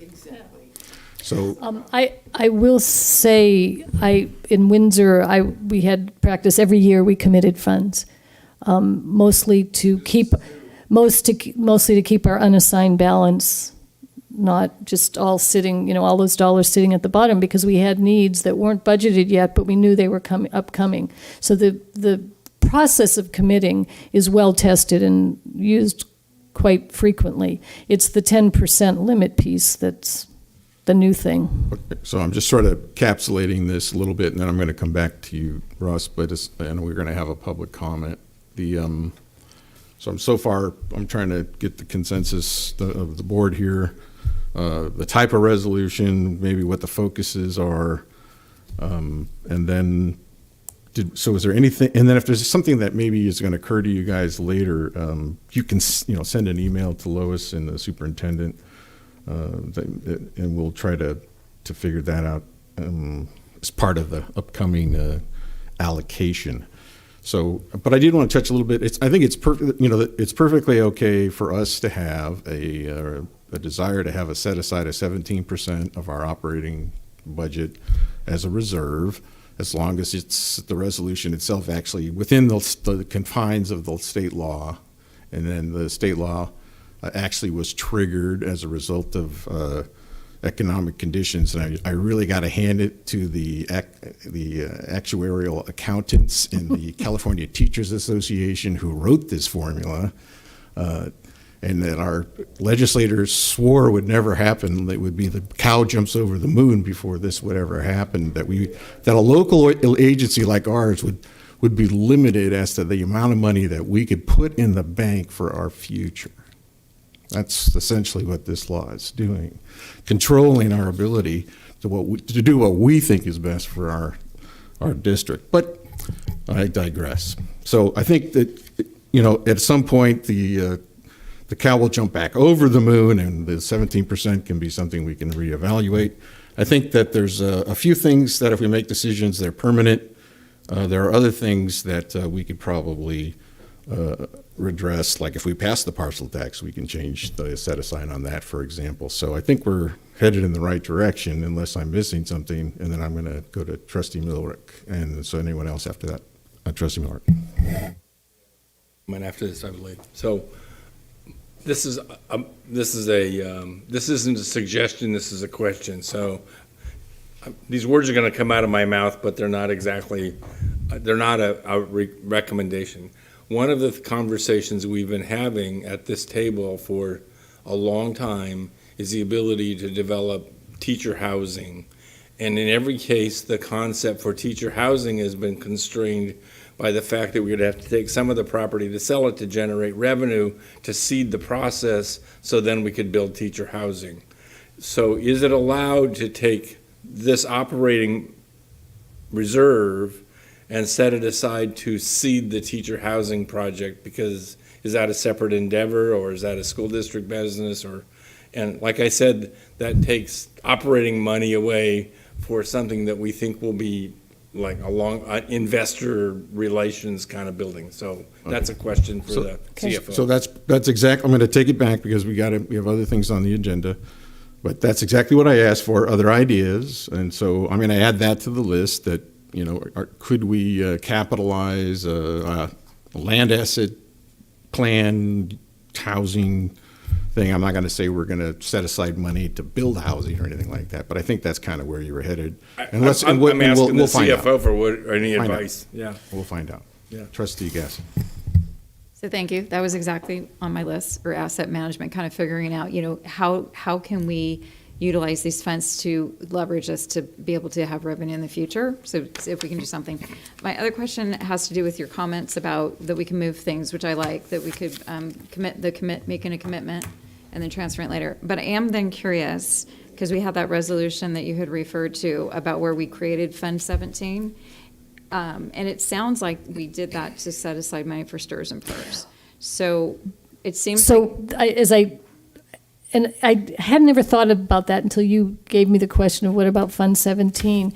And yes, the board said we want to put money into Fund 17, but the fact is, by definition, in Fund 17, it is not committed. That would be called an assignment. There's a lower level of identifying a purpose for money that is called assignment. And you'll see that on some of your board budgets. It kind of in the fund balance, it'll be detailed. Maybe there's something for technology, maybe there's something for STRS and PERS. An assignment does not need board action. Now, in this case for Fund 17, there was board action, so it was like a fancy assignment, but it at this point sits at that level as an assignment for STRS and PERS, but it's included in the 10%. So it can still sit there, but we just have to include it in the calculation. I don't know if that answered your question. No, maybe we can make it. So part of it was because I ended up going back from when that was, I forget what triggered, I think one of our prior conversations. So I went from back there with that budget adoption reserve sheet and worked forward. And I think to Trustee Butler's comment about what we are putting in there, I actually in some ways do like it a little bit more specific. I mean, technology versus laptops and stuff like that is good.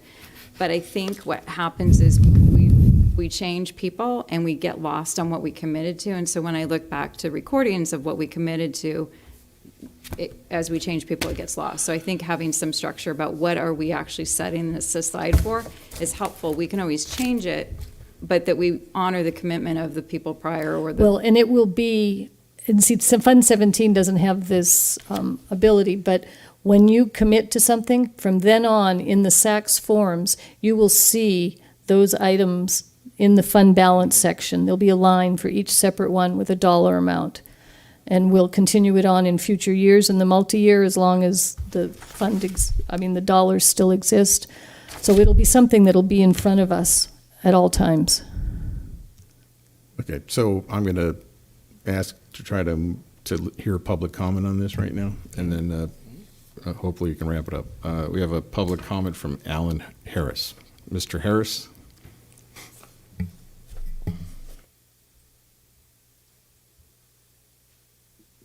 Thank you, members of the board, Superintendent Derby, Lois.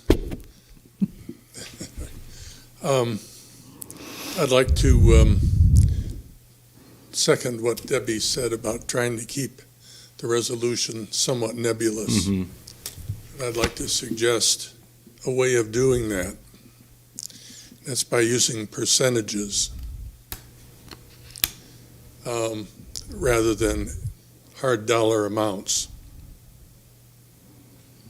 The situation that is before us tonight is caused by what we may or may not get in the way of one-time funds and what we may or may not get in the way of a budget outcome that has the effect of increasing the reserve or the on a, you know, the money that is left over, the profit, if you want. That's really one-time money, because you have no assurance that the profit is going to continue into other years. And there'll be other things that occur, like closing the books for this year, that could influence the reserve upward or downward, depending upon how effective all of the cost containment measures prove out to be.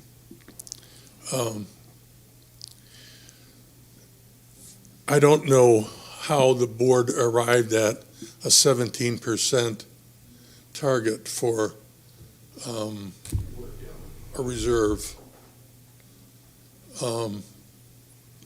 Apparently, with the state establishing a 10% reserve, there's room for considerable discussion along that line.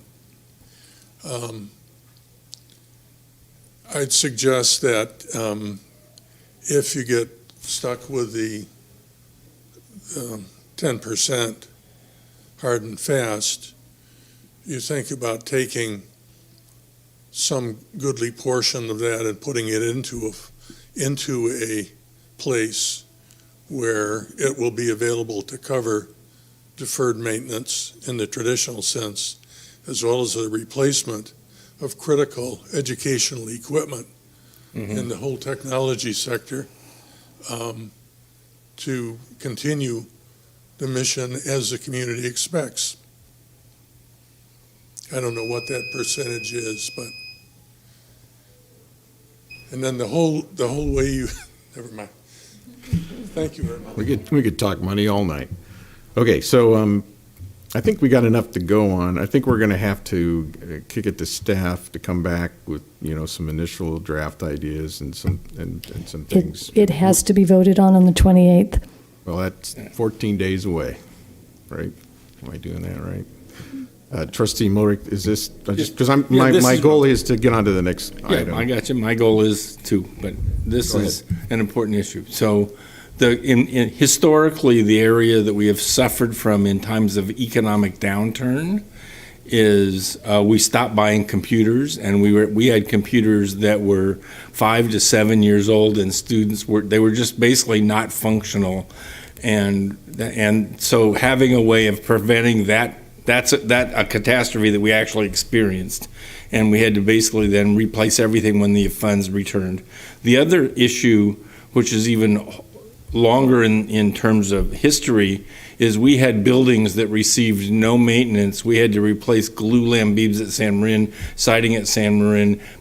We condemned San Ramon Elementary School. We did not have the funds to make sure the physical plant was whole, and that occurred I was at the tail of that, but Mr. Harris was here during that time and watched as we just did not have funds at all to keep buildings that roofs were leaking and the trusses, the joists below them were rotting out from moisture, and we couldn't address them. And so those were two cases where if we had had some safety money, we would have been much better off than we were, because those both cost lots of extra final costs when we were able to recover from them. So there's two data points to think about. All right. Thank you. Thank you. Okay, so we got enough to go on.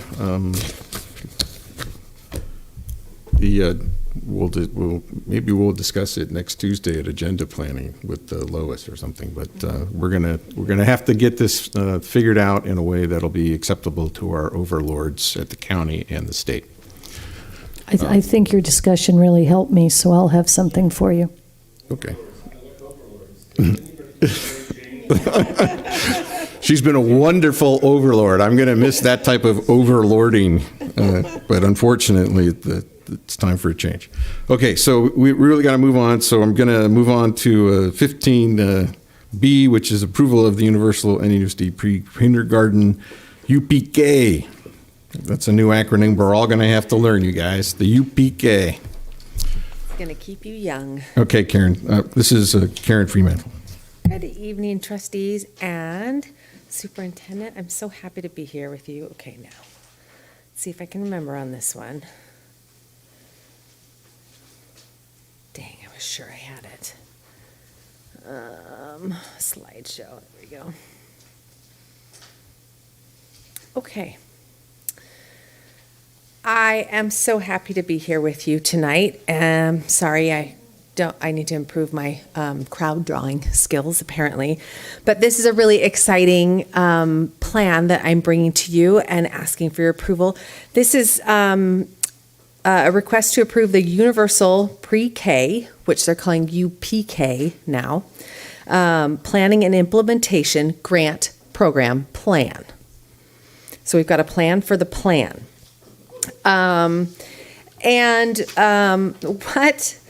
What this involves is kind of bringing together programs that we have had in the past and expanding those to include more of our children.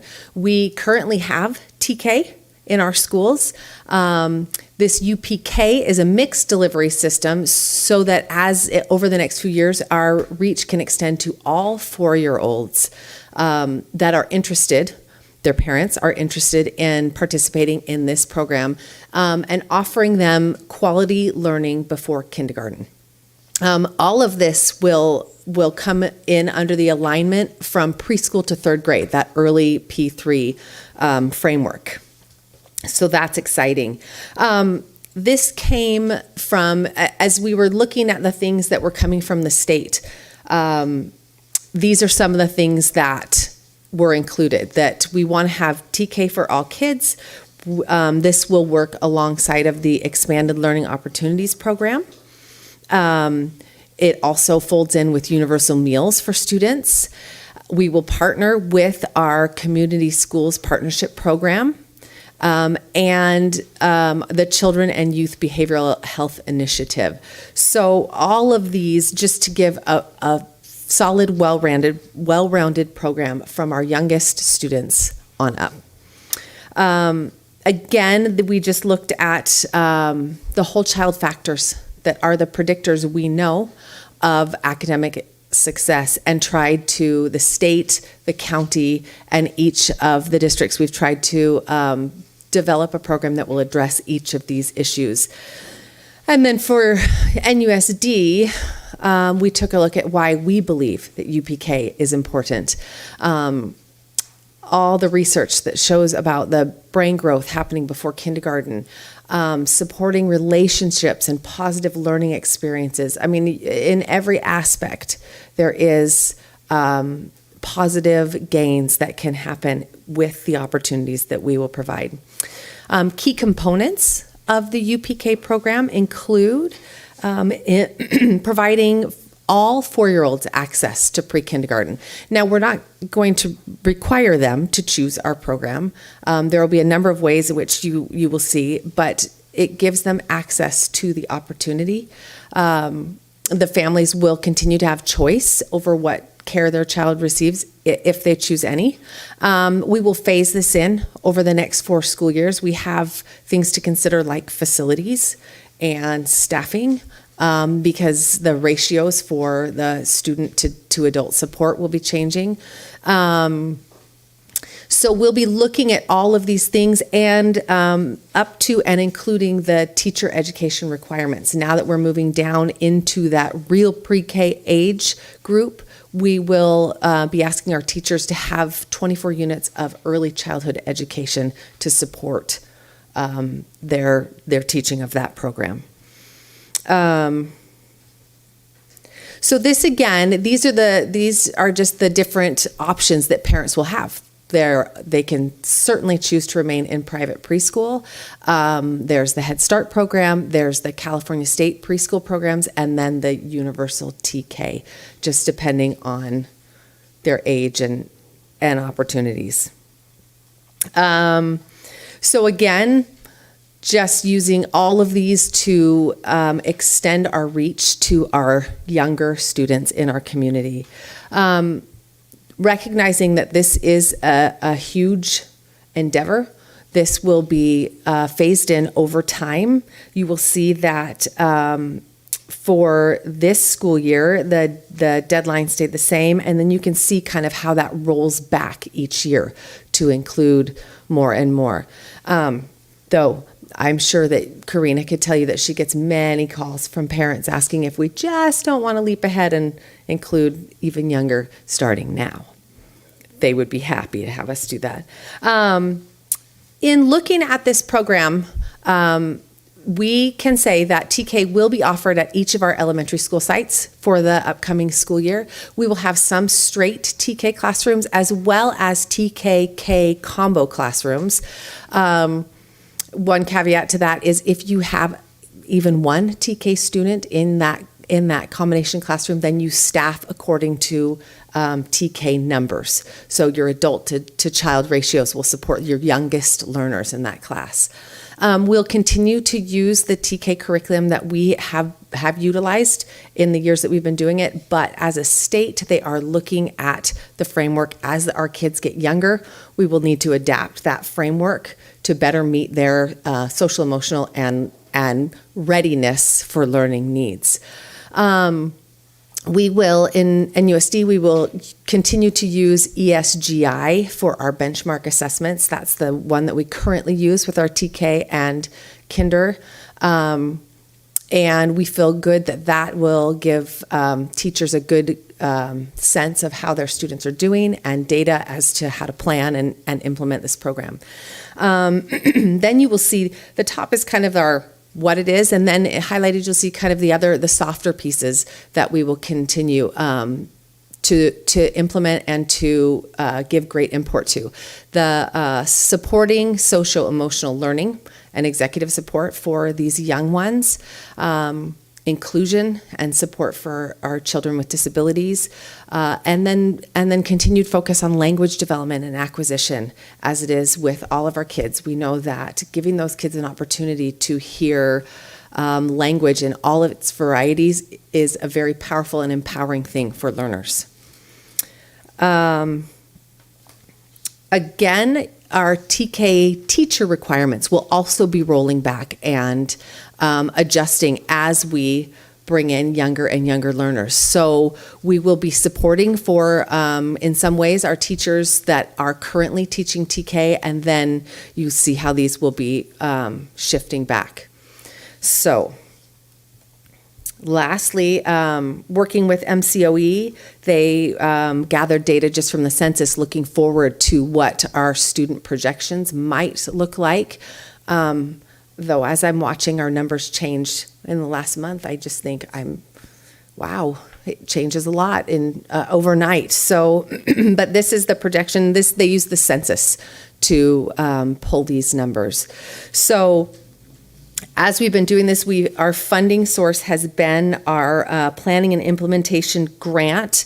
They gave us $177,000 to start planning that. We have been meeting with a district group of TK teachers and other stakeholders to start looking at our plan and how we will expand that, looking at our facilities, doing needs assessments for curriculum, for playgrounds, for classrooms.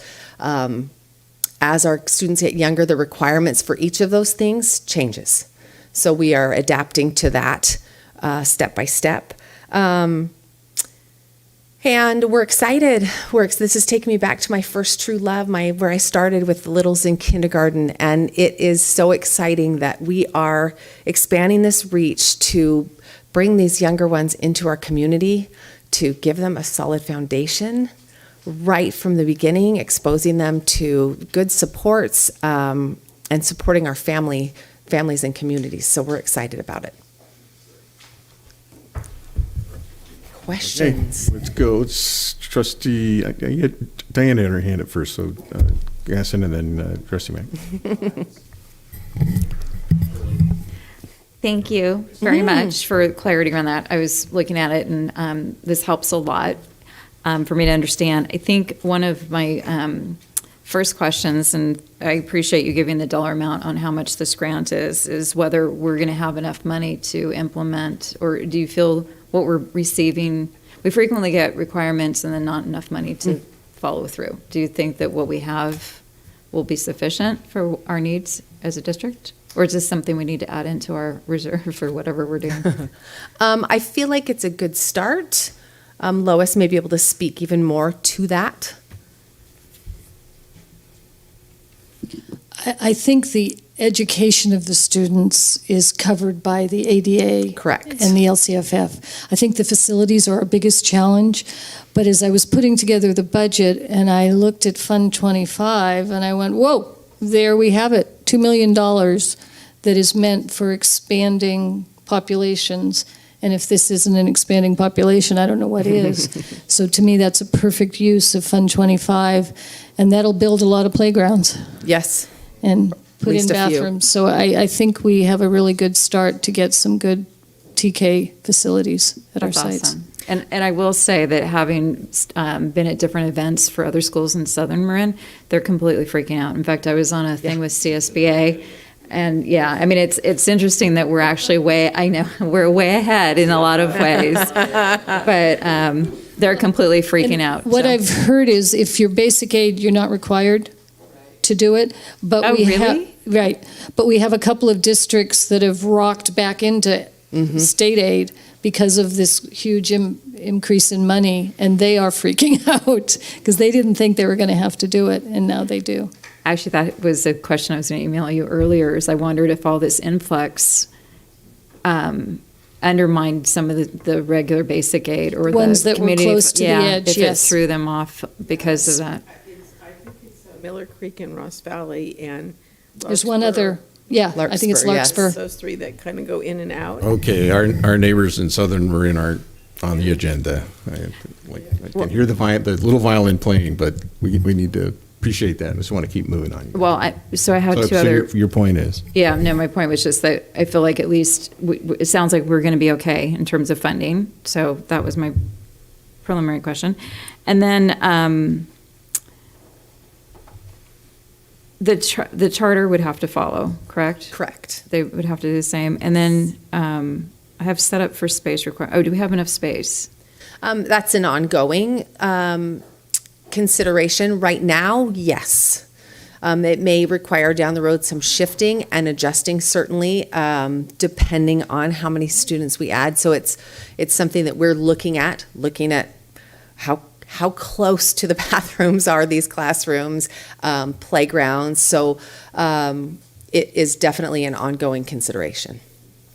And it's been so interesting in these meetings and asking questions, talking back and forth as districts, and we're all emailing CDE, and it's amazing how quick we're actually getting responses because they're creating this alongside of us. So, yeah.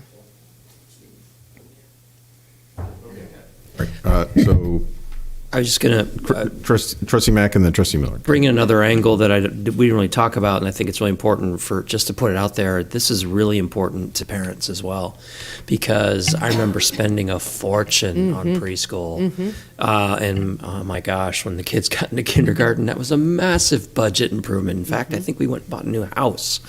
So I think it's really important to understand that this is not obviously extremely important for the kids, but it's also extremely important for the families because the families have more financial resources for their kids as well. The kids are learning in a more consistent, structured environment. There aren't people opting out of preschool because of economic reasons. Absolutely. They have this, so I think that's really important to note. And dumb question of the day. So I'm looking at slide 18, and my birthday's not in here. So I'm just curious, because we're going to universal pre-kindergarten, not TK. So that's everybody. So the July and August kids, where do they fit? Depends on the year that they were born, but they will be included for certain. Okay, so 24, 25 is the last of TK. Oh, and then that's the UTK. projections? Are you looking at the projections? Yeah, I'm looking at the page? projections. I see the birthdays there, that's all. Oh, I don't know. They may roll those into the September chunk. I'm not sure. Okay. I just So ultimately, everybody's going to be covered Yes, in 24, absolutely. 25. Okay. Absolutely. Maybe we can get an answer to that question sometime over the summer. That is weird. There's something wrong here because right now we're letting those kids in. So, Right. yeah, I don't know. It may be that we just missed that in our. They're already included. Yeah. Right. They're just not in the expansion. Yeah, they're not in the expansion. Yeah.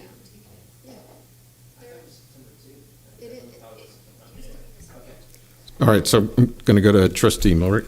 So clearly, as we've watched the transition of Olive Campus to increase the number of K classrooms, which include a bathroom in every room. I mean, they're physically very different classrooms.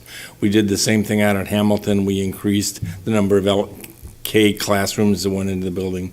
You look at San Ramon, where it's a dedicated building. It's exactly the same size now as it was, the day it was built in the 70s. It seems like we ought to get an assessment of what on the back of an envelope at least, of what our construction costs are going to be, because if we have some money set aside and we can think about this now, we may not be able to think about it a year from now. Absolutely. And I think the rooms are really different. You got a kid who needs assistance in the bathroom. The teacher can't leave the classroom. I mean, you can't send them down to the hall like you can a high school kid or a sixth grader. They need person there to help them, and so it really is. I mean, you guys are in the education business. You know this better than I. Anybody who's had to deal with a kindergartner who needs assistance knows what this is about. This is so. I would love to have an estimate of what we think the construction impact is sooner than later. Okay, so we got one more, Trustee Aguila, and then we'll wrap this agenda. Oh, Trustee Butler on that list as well. Go ahead, Trustee Aguila. Yeah, I just thank you so much for bringing this forward. The model, the way it's going to be delivered, so it's not going to look the same for every. I just want to make sure that I understand it right. It's not going to look the same for every elementary school. It's going to look different in every one, right? As far as the model for delivering. Well, we'll have. Are you talking for this coming year? Well, yeah, that would be We the will beginning, have at our elementary sites. We will offer either TK or a TKK combo, combination, depending on the number of TK and K students at each site. But as far as programmatically, they will not be different. Okay, thank you. I just wanted to clarify for that. And so I think this is a win-win for parents, for the students. Just to echo Trustee Mack, for the parents and the students and for the teachers, because it is allowing more access to the students. I'd like to make a motion, or unless Trustee Butler. Debbie has a comment, and then I can come back to you, Okay. and then we can hopefully get a second. So, Trustee Butler? Just a comment. Read this. This had a lot of my answers. Yeah. I got a lot of the information that I was curious about is in there. It's interesting that the only thing mandatory required in California is first grade, a 6-year-old. And it's funny how we have only first grade is required. Kindergarten is not, and now we're required to add TK. It does not make, so I'm going to put a plug in for SB 70, which is to require mandatory kindergarten. It's sitting out there. It's going to be in the education committee here this week. So it's moving along, but I just think I think it's a step in the right direction to make kindergarten mandatory. I just do. Early childhood education is so important, and I'm so happy that we're doing this. I understand it's a huge undertaking, but it's going to help with the achievement gap, the opportunity gap. It's so important that we get these students, these kids, under our radar as soon as possible. Yeah, I think it'll strengthen our community in every way. In every way. So I'm excited about it. So thank you for all your efforts in just getting this plan up and running. And I know it's going to be a huge undertaking, but it's needed. So thank you. So I'm ready to move on. And that is, so I think I have a first from Trustee Aguila, a second from Trustee Butler. Okay. And and before I call the question, just want to say you're not going to find a bigger fan than I when it comes to early childhood education. And I want you all to know that on the margins, JLAC has been active on this issue and battling the child care industry for 10 years on the issue of early childhood education and who should be doing it and doing it right. Okay, all those in favor of accepting the superintendent and staff's recommendation on the planning for the plan? I have 6 in favor, 1 absent. Thank you very much. Thank you.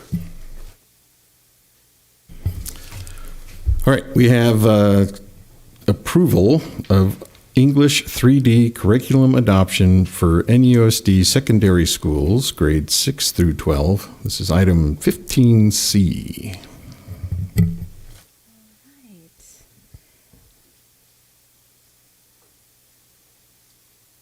All right, happy to be back to present on behalf of Leslie Smith, our TOSA for English Language Development, the English 3D curriculum adoption. So Leslie and a team of 15 middle and high school students have worked all year long in piloting. First, they identified all of the EL programs that were state approved or had been identified in one way or another as a potential. In going through those, they determined that they wanted to pilot English 3D for a number of reasons. And so what I'm here tonight is to give you their recommendations and ask your approval to move forward with that. So there are 6 steps that the team had to go through, starting with creating a rubric of what they were looking for.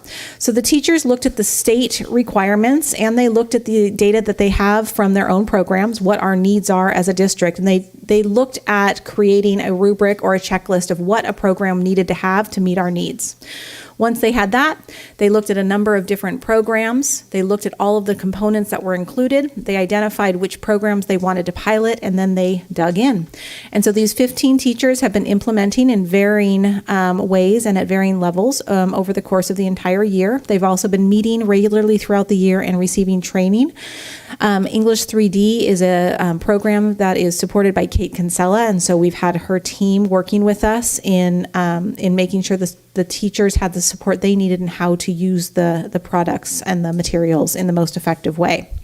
And then we're on step 6 tonight, which is bringing it to the school board for approval.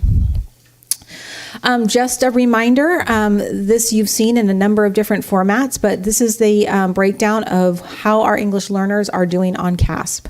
As you can see, we have a lot of work to do, and our goal is by having a very consistent curriculum that is not just aligned to state standards, but also is responding to the direct needs of our students here in Novato, that we'll start to see that red Pac-Man start to look the other direction. We'd like it to be the opposite and see a lot more blue and green in the future. So this program actually includes 4 pieces, 3, and 2 of them have 2 different levels. So the first step is a newcomer booklet. This is an aspect of a program that we've really been struggling with, is what do we have to support students who are newcomers in our community? A couple of reasons that this is challenging is we want materials that are age appropriate, high engagement, but also at a reading level that is attainable. And so this program does have a newcomer booklet, is what it's actually called. And then we have a language launch, which is the levels 2 and 3. And then we have our course, our English 3D course B and C, as the students move up into the more escalated levels of their English development. You can see some pictures of the front of those.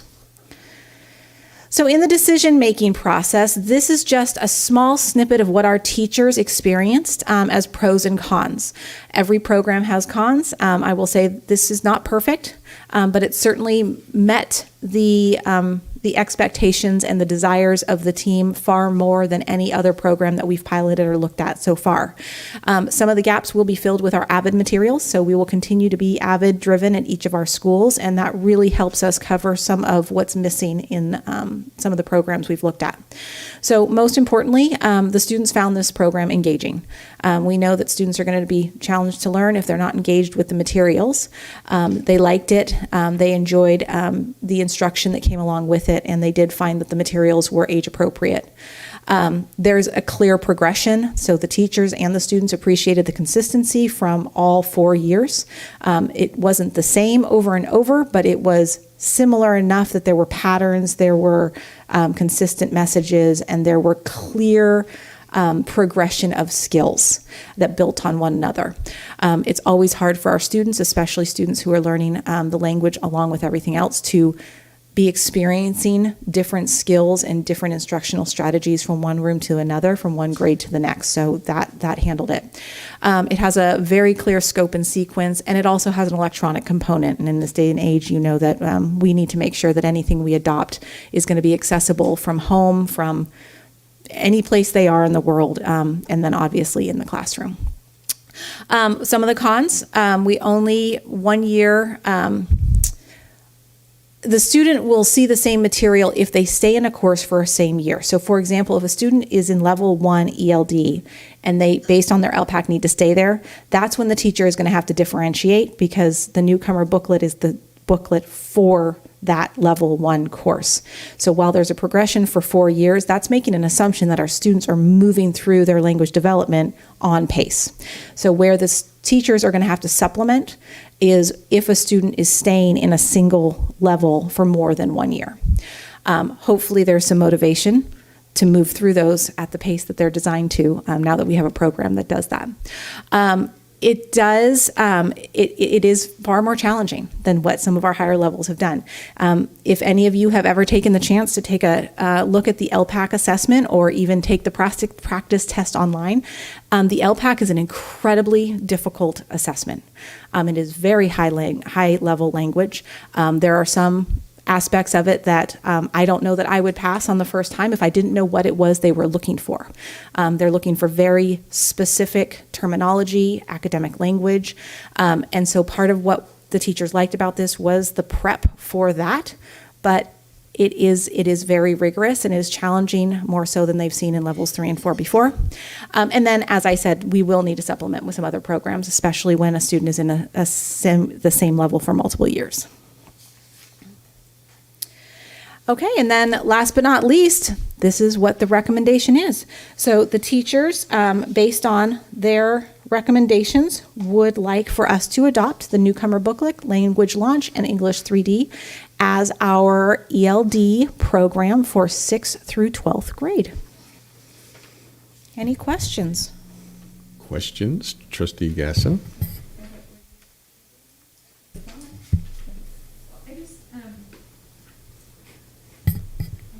I can't find the number now. So the metric for, I mean, I understand we want to improve the, sorry, I need to pull my materials together, how they're doing academically, but there's also that component of where they, and I can't find the terminology, but when they move out of reclassification. Reclassification. So to me, that would be where this program would best show whether it's working, or would that be a miss? I mean, how are we going to gauge how well this is working besides? So the assumption is that a student who starts in our schools should be reclassified in 4 years.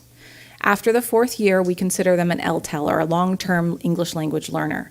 So if we follow this progression and we see an increase in students reclassifying in 4 years, that's how we will know that this program is successful as it is being used. So that would be our goal.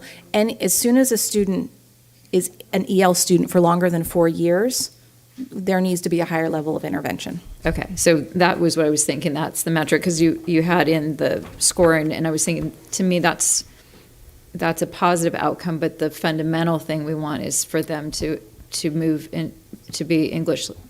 Well, speak for I think I need water. They can't reclassify though unless they're proficient in CASP. Oh, and one of our local indicators. So this is part of the challenge, and so you'll hear me coming back soon with our Galileo. The reason we do Galileo 3 times a year is because they can't reclassify unless they've taken an assessment and scored at the nearing or met level in a local assessment that every student takes. So LPAC is the test that only EL students take, but then they have to participate in a test that all students take, and we have to show that the student is at the same level of proficiency as their English-only counterparts.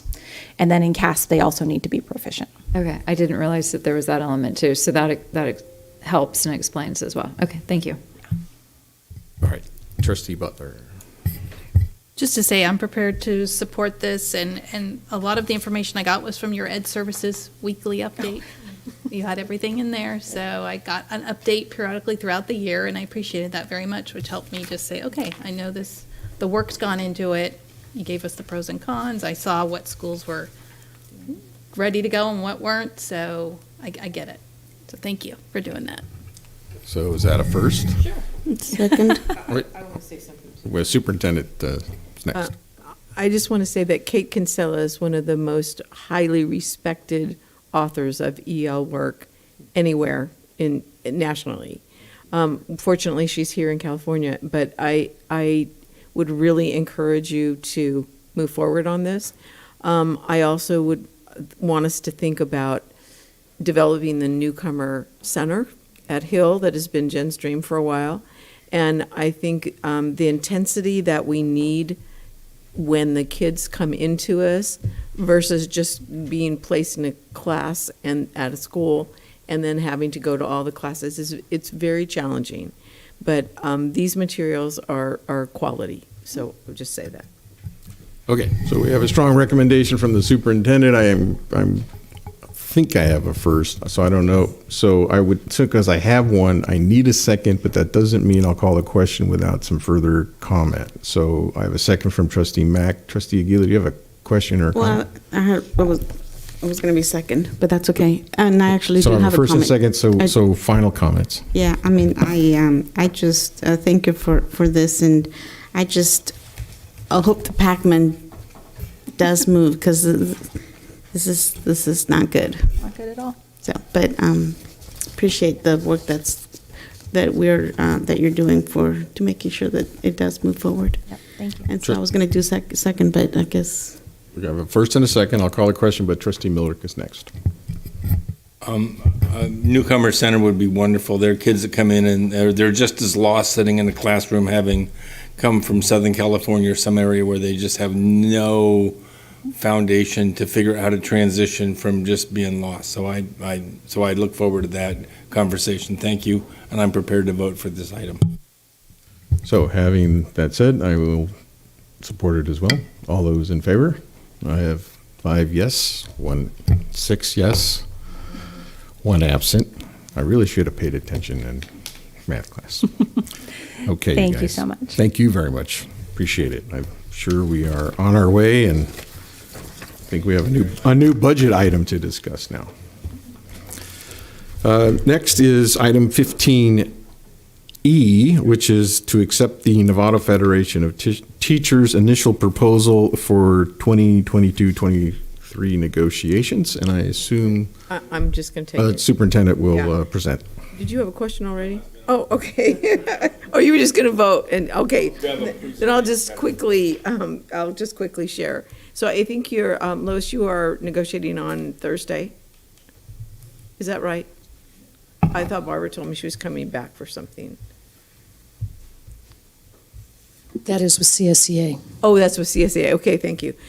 So NFT is sunshining their proposal, and if you look on the sheet that they provided for us, you can see that what their openers are work year, class size, compensation, and employee benefits. So that's what they're sending to us to say what they would like to have as their openers. They wanted to start early. They've been requesting that for over a month now, and so they brought this forward for you. And so my recommendation is that you accept their proposal and their openers. So, Derek? Yeah, I'll move for adoption, and my understanding is they can open on salary and 3 other articles, which is what sounds like what they did. What they have here. Yep. No, second. Okay, I have a second from Trustee Aguila. Any further comments regarding, then I will call for the vote. All those in favor accepting the opening, I have 6 in favor, 1 absent. So we will look forward to negotiations with our certificated staff. Next, we have,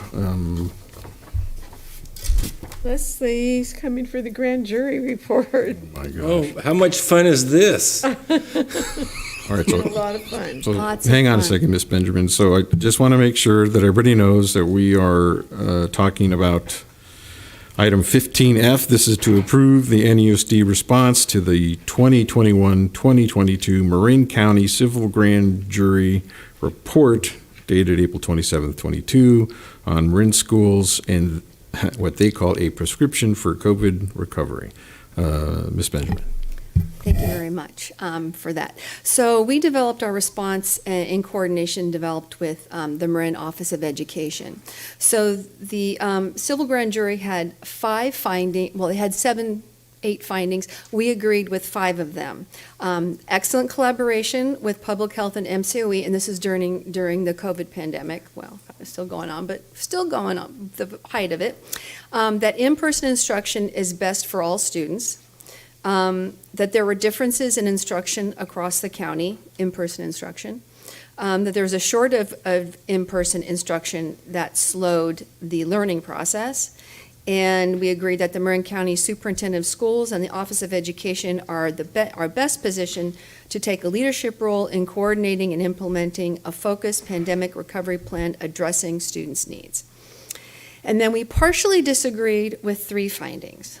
And they are developing a standard practice and model for labor negotiations, studying private and public schools that fully reopened sooner rather than other school districts, and that slow in-person school reopenings undermine confidence in public schools and contributed to enrollment decline. And along with the 8 findings, there were 2 recommendations. And the first recommendation was by August 1st, 2022, that the Marin County Superintendent of Schools and all public school districts convene a countywide lost learning task force. And our response was aligned with MCOE, the Marin County Office of Education, in which we said that the recommendation has not yet been implemented, but it will be in the future.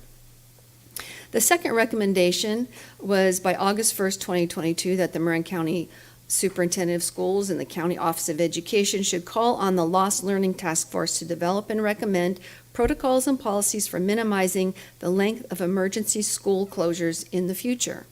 And we also aligned our response with the Marin County Office of Education and said that this recommendation has been implemented.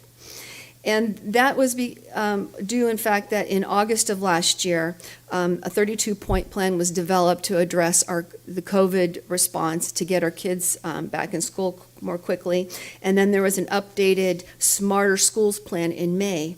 And in addition, the Marin County, in coordination with Marin County Office of Education, has also developed an air quality chart to guide school districts during wildfires and smoke. So there are things in place right now that to keep our kids in school and to avoid school closures as much as possible. Thank you. Okay. Speaking of overlords, no, I'm just kidding. Seriously. Here we go again. I'm just joking, you guys. Trustee Milrick.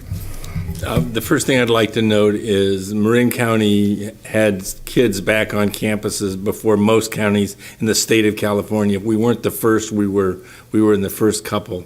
And that was leadership between Wellis and Mary Jane Burke.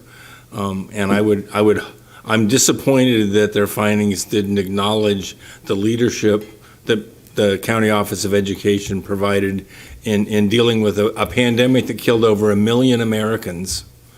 And in Marin County, we worked to get the schools open, and Nevada was part of that reopening. So I'm disappointed for that. I will support the recommendation to approve these. I think they did as best they could, given I just don't think they gave enough credit for Mary Jane and Dr. Willis. And Lisa Santora, pardon me, I misspoke. Yep. Okay. Trustee Gasson. I concur. I mean, the amount of work that went into what we accomplished, I think, was tremendous, and I was proud to hear how well we were doing. And I recognize, I went through this whole report, and I will say, I appreciated your response for F4 because when I looked at the charts of who went back when, and I remember that time distinctly, there are so many elements that go into the reasons why. I mean, if you have a smaller school site, sure, it's easier to be stocked up and ready to go. I remember walking on campuses with you to see what still needed to be done at certain sites so our kids were safe and the teachers were safe and they could do their job. And so I will acknowledge bristling a little bit at that because, it's easy to look back and say, well, how come this site did this and you didn't? But you weren't living in the middle of it and you didn't have as many kids in the demographics that we have. So I too appreciate and am in agreement in supporting this, but I wish there was a little bit more, when you're past something, it's easy to look back and be a little bit more like, well, this should have been, it was chaos. It was chaos back then. And there was stability in what was being presented from the county and from all of you guys here too. Trustee, any other comments or questions? So I'll move adoption of the motion. So I'm going to have a final comment, Oh. but I would like to call for a second. I have a first, seconded by Trustee Mack. So I'm going to support the recommendations, and I totally agree with what's been said and how the response has been written on everything except for F3. I think our answer, this would be my opinion, that ought to be that we agree, that we don't partially disagree, but we actually agree with how employment labor contract negotiations interfered with public health decisions. And the true fact is, though it didn't happen here, there were many districts in the state who were facing demands for higher salaries and pay as a condition of going back to work under the pandemic conditions. So I do think there's an issue, and our response is somewhat satisfactory to me, where we describe how contract law, employment law has ways to deal with a wide variety of issues, et cetera. So I'm hoping that maybe at some point we'll get our legislators in Sacramento to do a little bit more to prioritize our community's health and not so much the salary increases for our contract employees. That's my comment, so I'm ready to call the question. All those in favor? We have 6-4 and 1 absent, so we will approve the response as written, and want to thank you very much, Leslie, for support.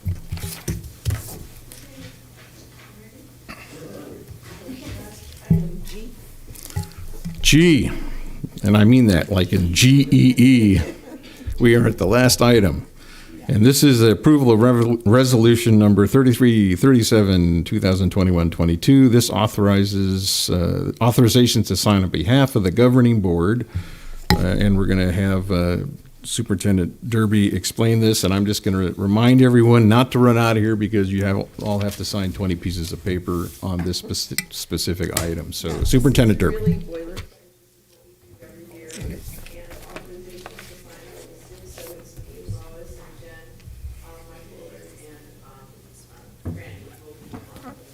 I move adoption. I have a first from Trustee Millick, seconded by Trustee Mack. Remember not to run out. All those in favor? 6-4, 1 absent. So we are authorizing the authorization. So I want to thank everyone for their participation tonight, and look forward to seeing you in a few weeks. This meeting is adjourned.